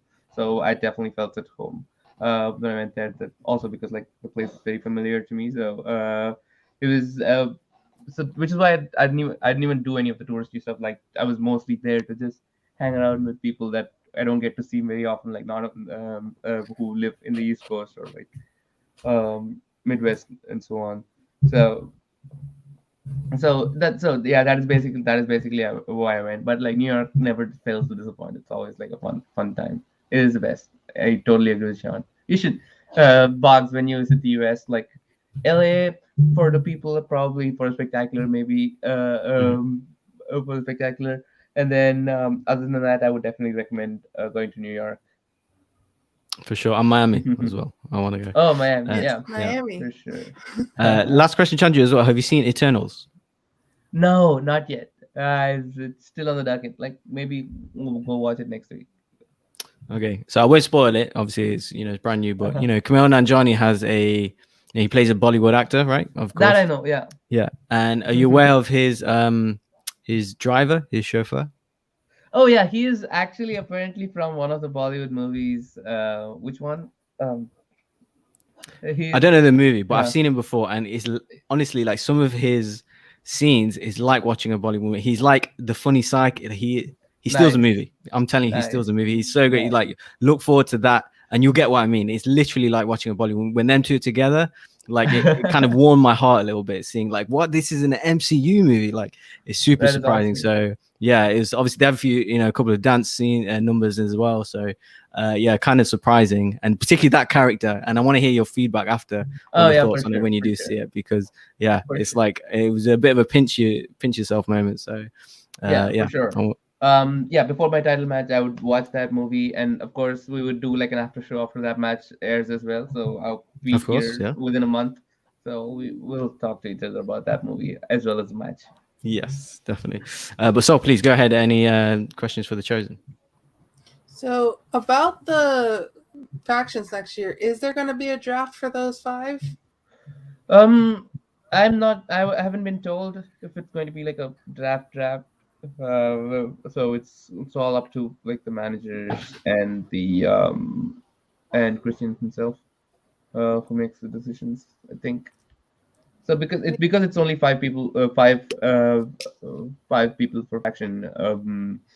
A lot can depend on luck and like the positions of the manager, positions of the draft positions, and so on. So I don't know if it's going to be fully full on draft like the last 2 seasons. My main question for that is because we saw with a team like the Usual Suspects who didn't do so well last year but got a good draft position because they didn't do so well, and therefore was able to pick up good players like Amaru in the first round, and able to use that as for a lot of points and be one of the top factions this year. So if we do have a draft, do you think being closer to the bottom can help for next year and your plans for next year? Oh, for sure. I mean, swag will definitely be if this season's like sort of draft position continues for next season, swag will definitely be at advantage. Um, um, um, I don't know how like is if there is going to be like a 3 free agent thing again, plus two rounds of draft, or if it's just like all if it's just free for all and it's just like all drafting all 5 rounds of drafts, and things like that, or is it just like five rounds of every person is just like a free agent picked up by the manager, or so on. It just seemed like based on last season, Christian didn't like having didn't like certain manager player pairs, so to speak. So he'll either like split them up, or like even player pairings he didn't like, so that he can have more control over. At least from what it sounds like, it seems the managers have less control over who they're going to like play with, and same with players too. Interesting. Very interesting. John, any more questions? No, I mean, I feel like we've gotten a fair number of questions amongst the three of us, but the thing is, obviously, this being a Outlaw Nation supported show, we have a lovely number of patrons who have some questions, starting off with our Discord. Obviously, again, folks, patreon.com/JohnRoca. You gotta hop on that. But we have at least a few folks, Soul, I believe you have their names and their questions pulled up on your end, who have written in to ask the illustrious Chosen a couple of questions. Yes, and first question here from Ambling Soul. She wants to know, what is your favorite movie that takes place in space? Takes place in space. Oh wow. That is. I really liked Gravity. Other than that, Apollo 13 is also fun. Have you seen the trailer for Moonfall? No, Oh I my haven't. god, Moonfall. Dude. Because you saying Apollo 13, I just remember because I just saw Eternals last night, and they were like, Nice. "Oh, Apollo 13 goes like they lost connection for a few seconds, kind Yeah. of thing." And so What like, if the moon was evil? Evil. What if we got a fucked up moon on our hands? That's Although what the that trailer movie does look is. good, Sounds though. like a hook. Like, Yeah. Oh, it looks so fucking stupid. I'm so excited. I'm gonna love-hate that movie almost as much as Venom 2. I also really like The Martian, but which is also technically a space movie. But like of the three, I would say like Gravity is my favorite. It's just good choice, good choice. it actually shows how scary space is, as Mhm. opposed to like most of the places would just like show space as like this awe-inspiring, awesome thing. And we have from Jeremy Miller and Chris Taylor. It's kind of a double question here. Favorite MCU movie, favorite Oh. DC movie. Oh, MCU. It's kind of between Endgame and Black Panther. Between the two, if you have to like twist my arm, I'll just say Endgame. It's like super rewatchable. I would just I cry every time like at multiple moments during the movie. And also it holds like based on like where I was personally when I watched that movie. It's just like hit me on a very deep level. And with DC, it's hard to pick just one. DC's it's between Shazam and Birds of Prey. It just depends on the day. I think I'll go Shazam. I think the connection was bad there. Did you say Man of Steel? Sorry. How dare you? He's trying to get into John's favor by picking a movie set in Philly. No, I didn't even. I didn't even make that connection. But yeah, The all-important John Barr bump. Yes, of course. Bugs, was it Infinity War or Endgame that you saw in India? Oh, Endgame. Endgame, nice. Yeah, Dude, best that must have been experience a crazy experience. ever had. Yeah, people throwing food around and like shaking the Just, like, chairs and confetti stuff and, and yeah. screaming. I never, opening night, I was like hooked on watching it, and people were just going absolutely insane around you. Yeah, it made it so much better. So opening night, any movie for that matter, like, or any of the blockbuster movies, if you go to watch, you should expect to hear only half the dialogue. Yeah. Because like half of it, the people is just gonna be cheering so loud that you can't even like hear the dialogue or anything. So yeah, it is like a crazy experience to watch. You had to go back the next day because I missed half of the. Yeah, It had subtitles, but like I didn't still. hear some of the dialogue. So yeah. Crazy. Didn't you say too that they paused the movie like in the middle and people were just talking about it? No, it had an intermission, it but had there was an like a intermission. pause thing in the top right hand corner of it. Yeah, so that was funny. So most Indian movies have intermissions because they're usually on the longer side, and also theaters want to sell more concessions. So even when they play Hollywood movies, they would just like do an act break somewhere in the middle of the movie. Like they find the right spot and they just like pause it there, like 10 minutes, so people get snacks. Which I feel like Hollywood movies also should do. I can't tell you how many movies have been just like towards the credits, just like shaking my legs because I have to go pee so badly. Yeah, I was gonna say we need to adopt that over here because when I watched the 6th Harry Potter movie, I had to pee so bad, but I was not going to miss a moment of that movie. Yeah, so like that. It's funny that I enjoyed the movie so much because I had to pee the entire time. It's true. Like a long movie plus adds the 20 minutes before. It's like, you're keeping someone, there for 3+ hours. There's kids there, you're drinking massive drinks. Pause it for 10 minutes, right? Let them go to the bathroom halfway through. So I agree. Exactly. But John, do we have any patrons to come in? We have one right now, absolutely. He is, I believe, the reigning Star Wars champion over in the First Class League. Everybody, please give it up for Brennan! Oh, hello! Champ is here. What's up, Champ? Hey, good to see you guys. Hi, Chandru. Hi, Brennan. Congrats, Champ. It's good to actually talk to you. Yeah, no, good to talk to you too. I loved your performance in the match. Like you just. Thank you. Yeah, the belt is on its way. So that's awesome. It will be hanging on the wall behind me. That is awesome. That is awesome. So one of the things that I've noticed as a competitor is you got to really focus on the answer to the question. Yeah. Because on occasion it slips out of my mind if I let my mind wander. So in your case, when you're doing like trying to do character work and trying to keep hold of the answer, what do you do to make sure it doesn't slip out of your mind? So usually like before I kind of with like the written rounds, it's easy for me because like the answer is already on the whiteboard. But like the ones where you have to like answer out loud,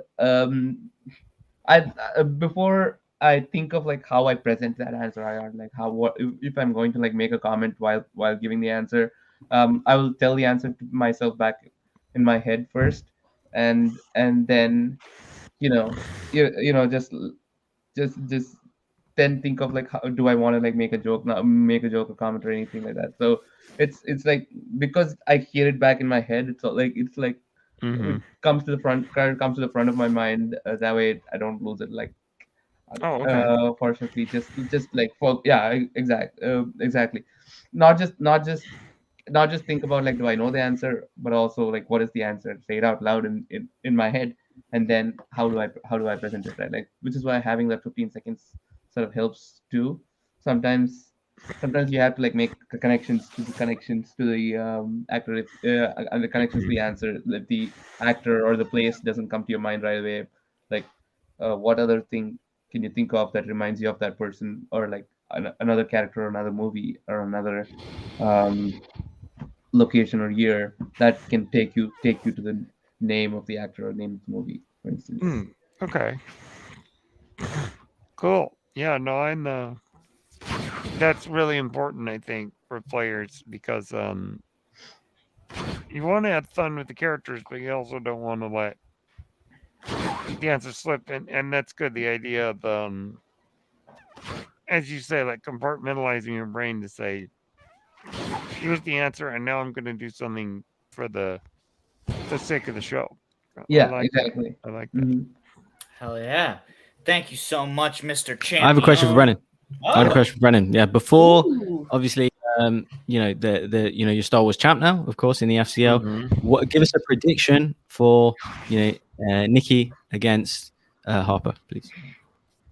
Nicki against Harper? Yeah. Oh, The final. Oh well, the title shot even. that is going to be a doozy. I'll tell you that much.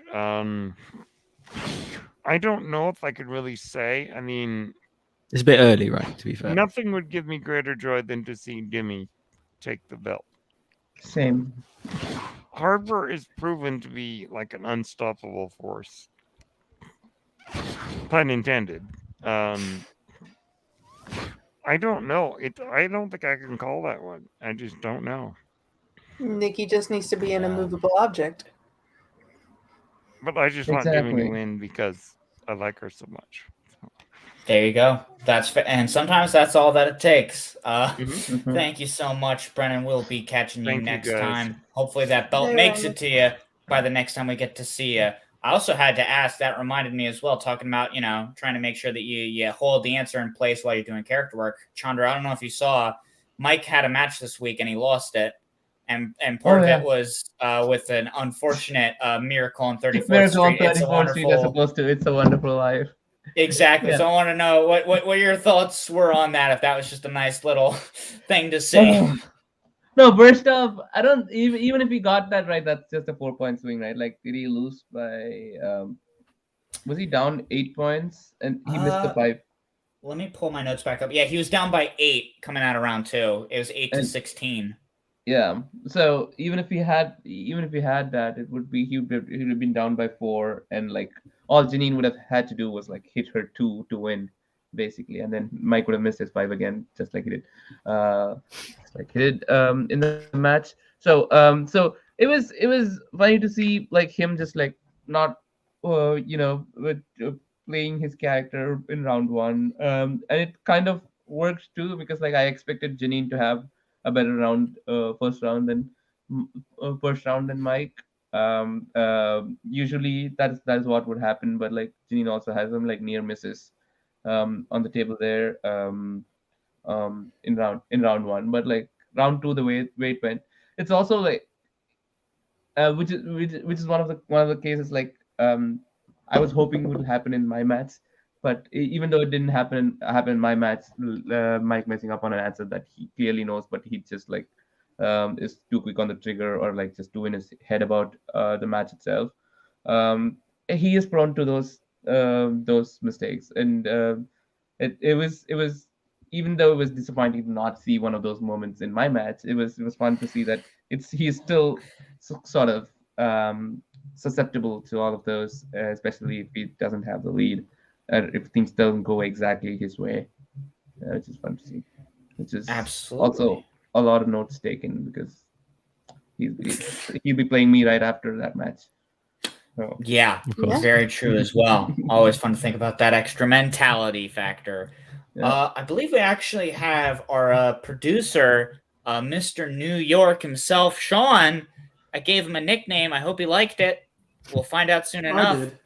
He did! Hooray! Can we give Sean all of New York? I'm sure there's some more New Yorkers that deserve it better, right?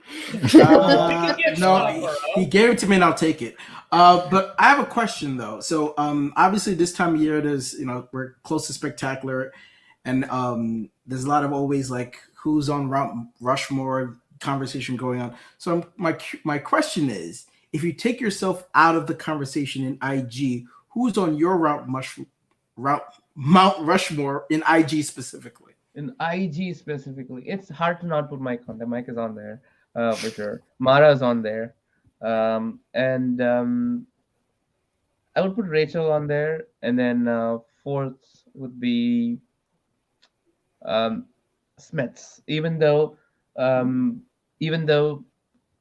like Inman and Navarro defended the belt, it was also like in a very early season. Like they wouldn't be able to hang anytime starting the IG tournament onwards, which we saw Navarro wasn't able to. Like Inman would probably be able to hang, but like the time he won the belt also was like when it was not that competitive, or like when he defended the belt. Even he said the person like he wanted more worthy people to defend his belt, more worthy players to defend his belt against, and so on. So to get the belt starting season 5.5 or like half of starting Anarchy down the line. I firsthand know how much effort that takes. So anyone who has had the belt, basically, only 5 people have had the belt since then, including me. Which means when you take me out of the equation, it's easy for me to say who the IG Rushmore is. But when you put me in the equation, it gets real difficult for me to choose who the fifth person I would leave out of Mount Rushmore. It's like everyone has a valid reason to be in there. So it is what it is. You're not going to tell us? Yeah, that was going to be my follow up. Like he He's just teasing started us. me He's too. teasing God, it. you want to get Chandru in trouble? Why does everybody want to get poor Chandru? He wants to in get trouble? himself in trouble, really. I can no, sense it's it. it's called an opinion. Everybody has one. He has one. Okay. I do have one. I mean, if that is your next question, I'll answer it. Sure.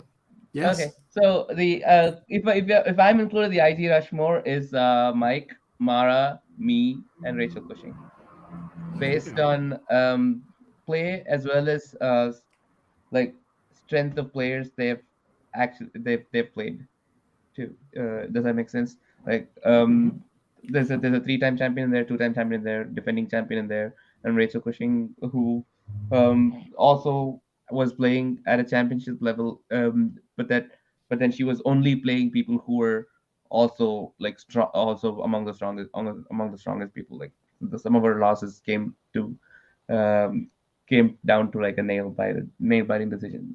So yeah, that would be my Mount Rushmore. Yeah, thank you for answering my question. Mm-hmm. Sean's mad at me again now. I tried, Chandru. I tried. I'm not mad at you, no. Yeah, he says that. I get my pink slip in the mail tomorrow. Well, I have one shucks, last question for Chandru. Obviously, happy Diwali. Oh yeah, happy Diwali. Yeah, did you do anything? You know, obviously LA. I don't know what's going on there. Did you? What did you do? Yeah, no. The Diwali day itself, like I didn't do much other than like eat a lot of samosas and snacks and stuff. Like because it was on a weekday, it's like hard to do much. But like if you notice, I'm not in my house. Like I'm at my friend's place. We came here to like celebrate Diwali, and like we're going to like a Diwali night market in Artesia. It's like one of the LA's biggest Diwali celebrations during the weekend. And we have like a bunch of snacks and lights and lamps we're gonna light outside their house and everything too. So that's pretty much it. And like we went to dinner last night, things like that. And it is difficult. We can't legally burst firecrackers here because like because California, especially Pasadena, is like very dry, and it's very it's easily prone to forest fires. Oh, okay. So full-on firecrackers that go up and burst are like outlawed. So we can't do the typical celebration of like just bursting firecrackers, but like everything else we're doing. Oh, nice. Because here in the UK, it coincides with bonfire night. I don't know if you guys do that there. I've heard of it. Yeah. Yeah. So it's like they have like theme park, like parks just full of thousands of people, with big fireworks display, as if like a New Year celebration thing. But they do that Nice. and coincide with Diwali as well. So it's a big, like everyone attends kind of thing. You take your family there, so it's like they have fun fairs and everything. So yeah, it's like you'd love it. Nice. Sounds great. But yeah, that's it, John. Well, with that, first off, Chandru, thank you so much for spending yet another Saturday here with us. We always super appreciate it. I don't know if you feel like you have anything else to say to the Schmoedown world, if you do, but if not, we're always happy to just hear any plugs that you might have as well. Yeah, nothing much. At Chandru things on Twitter and Instagram. I think it's on the chat and down in the link as well. So exactly. Do that. Other than that, like, just watch the Schmoedown. I'll be part of the Schmoedown. Before the spectacular, of course. Like I'll be playing 1 or 2 matches. In the rest of this season too. I'm super excited for that. That's pretty much it. Other than that, yeah. Nothing else to plug. Just just watch the rest of the show. Like this next month plus the spectacular is going to be like one crazy trip. Hell yeah, man! I'm very intrigued to see what comes next for you and this crazy trip you have going on. Thank you so much, dude. We'll see you when that title shot comes around, I guess. Mm-hmm. Yeah, sooner than later. Oh boy! Alrighty, buddy. Right. Take care. Bye. It's so good to see you all. Bye, Bugs. Bye, Sol. Bye, John. Tweet out your Eternals review as well. I want to see that. Oh yeah, of course. I don't do reviews. Like I should probably do them. I just like. Yeah, we want to know your opinion. I want to know specifically about these two characters. I'll message you what I thought about them. Yes, thank you, man. There we go. Sounds good. Thank you so much, man. Good to see you as well. God bless. Oh boy. Well, as we bid adieu to Chandru, we bring back in Sean. Because we got 4 matches to talk about, if I'm not mistaken, to try and give predictions on. And we only got about 9 minutes left. Listen, I'll start it off. Now. I'll start it off if that's more helpful. I can kick things off. Well, I know Sol is going to want to read the standings first. Of course. Mm-hmm. I always forget this part. So what are the standings? You did the best, I think, this week, right? Is that fair? Yeah, the only one that I missed was Bibiani versus Del Rio. Thank God. How about that? Yeah, for me, thank God. Yeah, exactly. For me as well. Mike with 37 points. We have John with 86 points. Myself with 90 points. Sean with 91 points. And Boggs with 95 points. I'm so embarrassed. The race is getting tighter Boggs, and tighter. You were like 15 points ahead of all of us. More for John. I swear I was like 20-something points ahead. You lapped me, basically. John was asking if he could get like 20 points at the beginning of the year because he was so far behind. I'll still take 20 points. We'll take away 20 points. We'll take away. You don't need them now. Yeah, you don't need them. Well, comeback of the year for John Barr. That'll get your nomination, right? Well, let's see how this. Let's see if this puts a wrench in this plans. Number 1, I'm making a hot take right off the bat. Paige for Betty, going up against Griffey Nooms. I've been thinking about it. Hot take alert. I'm going Paige, and I'll tell you why.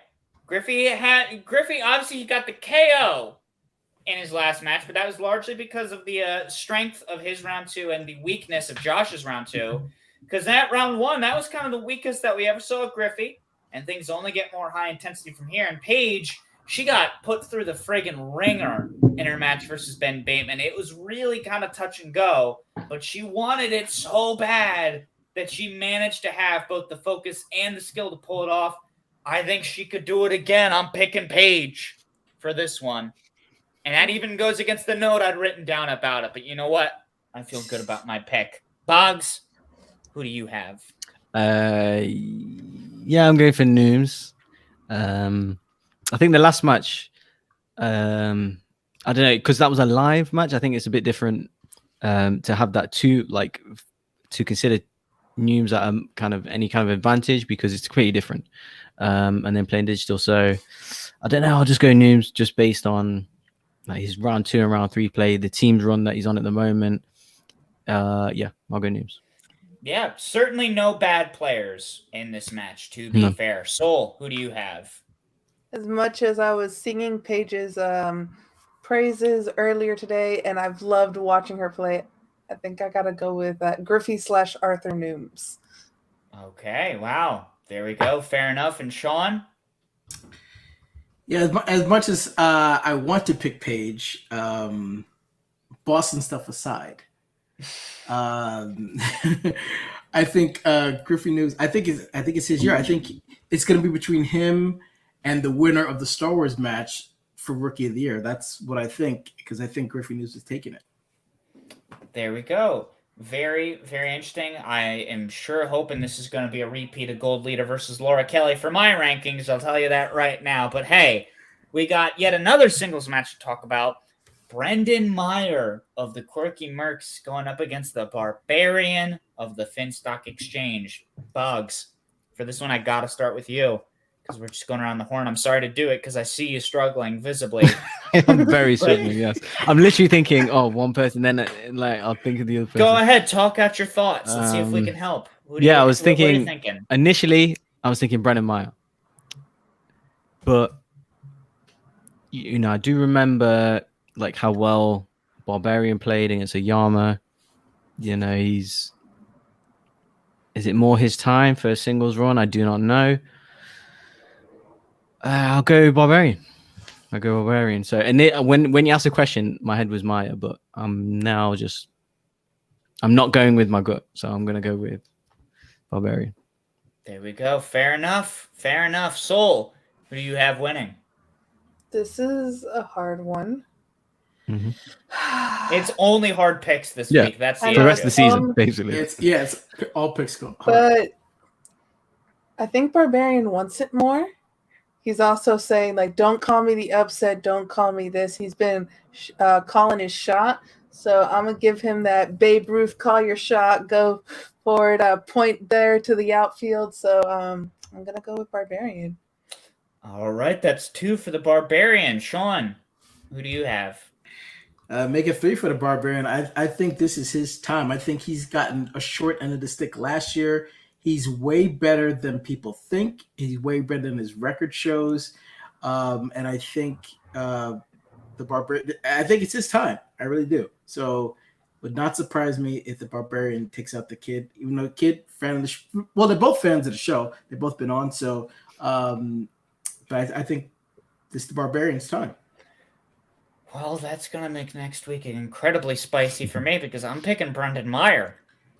I'm going against the grain 2 times in a row. This is going to be very interesting for your old pal John Barr. Is John going to beat all of us, or is he going to be Statistically, no way am I going to beat all of you. But, I mean, listen. I definitely know. This is going to be a knockout, drag-out fight. I highly expect this will go to overtime. But I think it's one of those things of, again, just looking at momentum, looking at accuracy rate versus wins gotten, because that's, again, that tangible, that delicate spot that you got to get into. And as much as I think Barbarian has been doing some work right now in singles, in my mind, I'm kind of looking at the year, and I'm kind of feeling like this is Brendan Meyer kind of year. Looking at the sheer damage he's been able to do, only playing championship-level competitors over in teams. Only loss he's taken this year has been to Chance Ellison, who was the #1 contender. And so for my mind, I'm kind of thinking that I think if Brendan Meyer takes a loss again this year, it's going to be in the singles tournament finals. So that's why I got to go with the Kid. It's fair. Like the classic Casablanca quote, isn't it? Here's looking at you, Kid. As we then bounce over to Dan Murrell of the Dungeon, going up against Jeannine the Machine. And this is going to be, again, nothing but hard picks from this point on. Soul, this time you are the one who has to make the first pick here. Who do you have? I'm feeling spicy. I'm going with Jeannine the Machine. Yeah, that's fair. That's fair, dude. None of us will cast aspersions your way. I don't know if any of the rest of us will vote for it, but I respect the hell out of a spicy take, Soul. That's all I've been doing this time. So I very much respect it. Sean, what about you? I had to take it away from you this time. Wait a minute. Hold on. Sean, who do you have? I think this is one of the toughest picks out of the 4 because I obviously Dan is the one of the goats of the league, but Janine just there's something about her that you can't underestimate her all the time because she always, even when she loses, she has great matches. She's never really have a bad showing theoretically. So part of me is saying Dan, but Ginny. There Feeling we go. spicy too. That's 2-0 for Janine. It is now my turn, and now it is the spicy pick to pick Dan Murrell. So that's what I'm going to do. And listen, That's a weird way to say it. Yeah, well, but it's also correct is the fun thing about that. Whether or not it's the correct pick, we'll have to see until next week. But, I mean, that's the thing is obviously, I don't know exactly when these matches got filmed, but it seems like Dan had a real chip on his shoulder off of that team's loss. So if this match was filmed after, it would not surprise me if Dan was on something of a warpath. Again, I hate to kick a dead horse, but when you look at also faction momentum, a big thing that I've been talking about this year as well, when we're talking about one of the top 3 factions, I believe number 3, let's be specific. Yeah, 3 going up against 8th. That's another thing where I kind of have to factor that in as well. Yeah, I mean, it kind of reminds me of when Dan Murrell played like Stacey Howard and Mark Andreyko in the 2019 singles tournament, where again, it's like really great players, people who absolutely deserve their shot. But sometimes when you go up against the guy who's been lauded as the GOAT, like it doesn't matter if you're as good as Stacey Howard, as Mark Andreyko, as Clark Wolf later when they played the number 1 contenders match, or with Janine. I think right now this is an avenue that just when Dan is able to get any string of wins under his belt, he goes for the big belt. Boggs, what about you? Yeah, pretty much all signs point towards Dan. But, based on my recent track record, I think the actual reason why I'm not getting the points is because the favorites are not winning, in my opinion. And I'm going to go with that flow and I'm going to pick Janine because it seems the last month or 2 months has been this upset after even if it's like 60-40 and the kind of underdog wins it. But I'm going with Janine. She's had a lot of things falling in her favor this year in terms of, slices and, her strengths, and she's playing well. So something, I don't know. I'll go with Janine. Wow. So once again, I'm left alone on an island all by myself. I didn't need to do that. We don't know Mike's picks. See, and wasn't I right? This is why I said I was correct when picking Dan wound up being a spicy pick. That's all I do today. Next week spice, will be very coming interesting. June. Next week is going to be very interesting. John, if you get all these right and we get them all wrong, yeah, I think very interesting. I think Sean's just trying to pick the exact same as me, so that way he'll still be one up from me, no matter what. Well, no, I pick what I think, so I don't. Okay. Well, let's look at theory. Wait, strategy. Go to me first. Go to me first next. Yeah, well, if you just let me talk, I will. I promise, because we've been going around the horn for each of these. So this one, yes, we are starting with you, Sean. And this is the toughest one of all, arguably, because this is the team's tournament finals of King Arthur and the press room. Again, no easy picks here, but what do you have? Gun to your head. I don't. No need to gun to my head. Guns to your head, I said. No. I believe in the dossier, and King Arthur, you wouldn't have thought would have gotten this far, but they have. Going against the press room, I think Perri and Josh is a good team, but Griffey Nooms, I'm telling you, like he is at this point, he's the odds are on favorite to win Rookie of the Year. Again, depending upon who wins the Star Wars match at Spectacular. If he were to pull this off and win his other match, he has a very strong case to do that, and I think he will. So I'm going with King Arthur. There you go. There you go. I'm also going with King Arthur.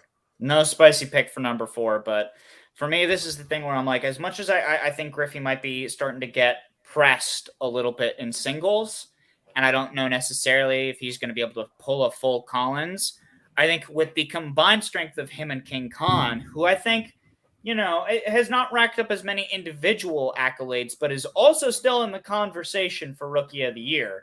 I think the two of them combined makes for a very dangerous combo and press room. We've seen them over the course of this whole year. We've seen them at ups and we've seen them at downs. And I just feel like when it comes to King Arthur, the down periods are definitely fewer and farther between. And especially since I've already picked against Griffey Nooms once, I don't want to pick against Arthur Nooms as well. So for this one, I'm going King Arthur. Boggs, who do you have? I'm pretty much signing with you there, John, for the same kind of reasons. I just generally think all round they are a slightly better, more rounded team. in terms of like, for example, Press Room did get that kind of ultimate strength with new releases in their latest teams match. But I just feel like with King Arthur, I think like any kind of category, even Harry Potter, you just feel like they're going to be strong in. But we've seen, like, for example, Josh with Pixar, or like, you know, Perri, you know, sometimes with round one, that kind of thing. I just don't see, I see more strengths with King Arthur. So this one, I'm going with my gut, and I'll say King Arthur for the win.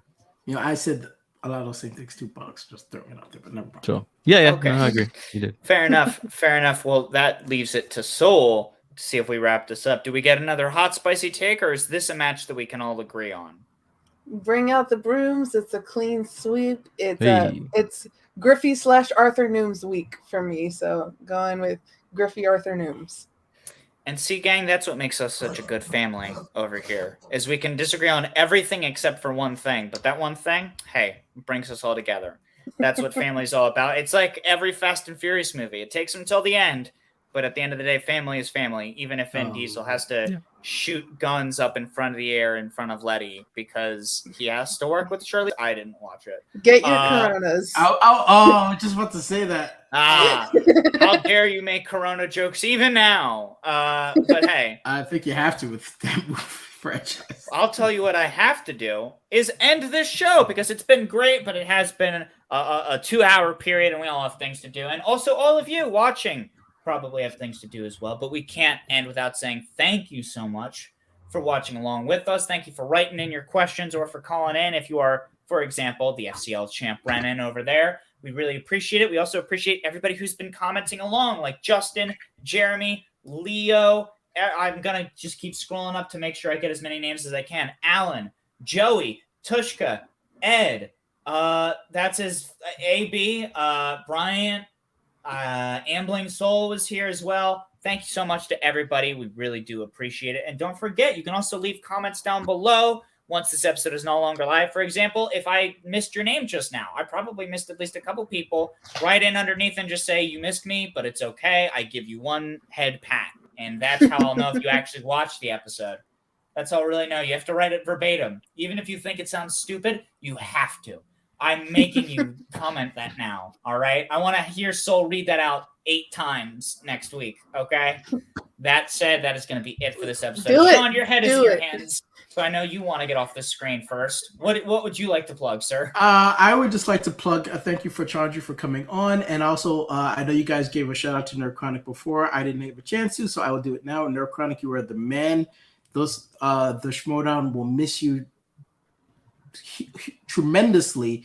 No one cuts a promo like you do, so I pity the person who has to follow in your footsteps, because there's no way they're going to do as good of a job as you did. You deserve a nice long rest, take a nap, get some sleep, take care of yourself, and sometime down the road, I'd love to have you back on the show as someone to take a step back and watch a Schmoedown from afar from a little bit. So shout out to you, Nerd Chronic, you're the man.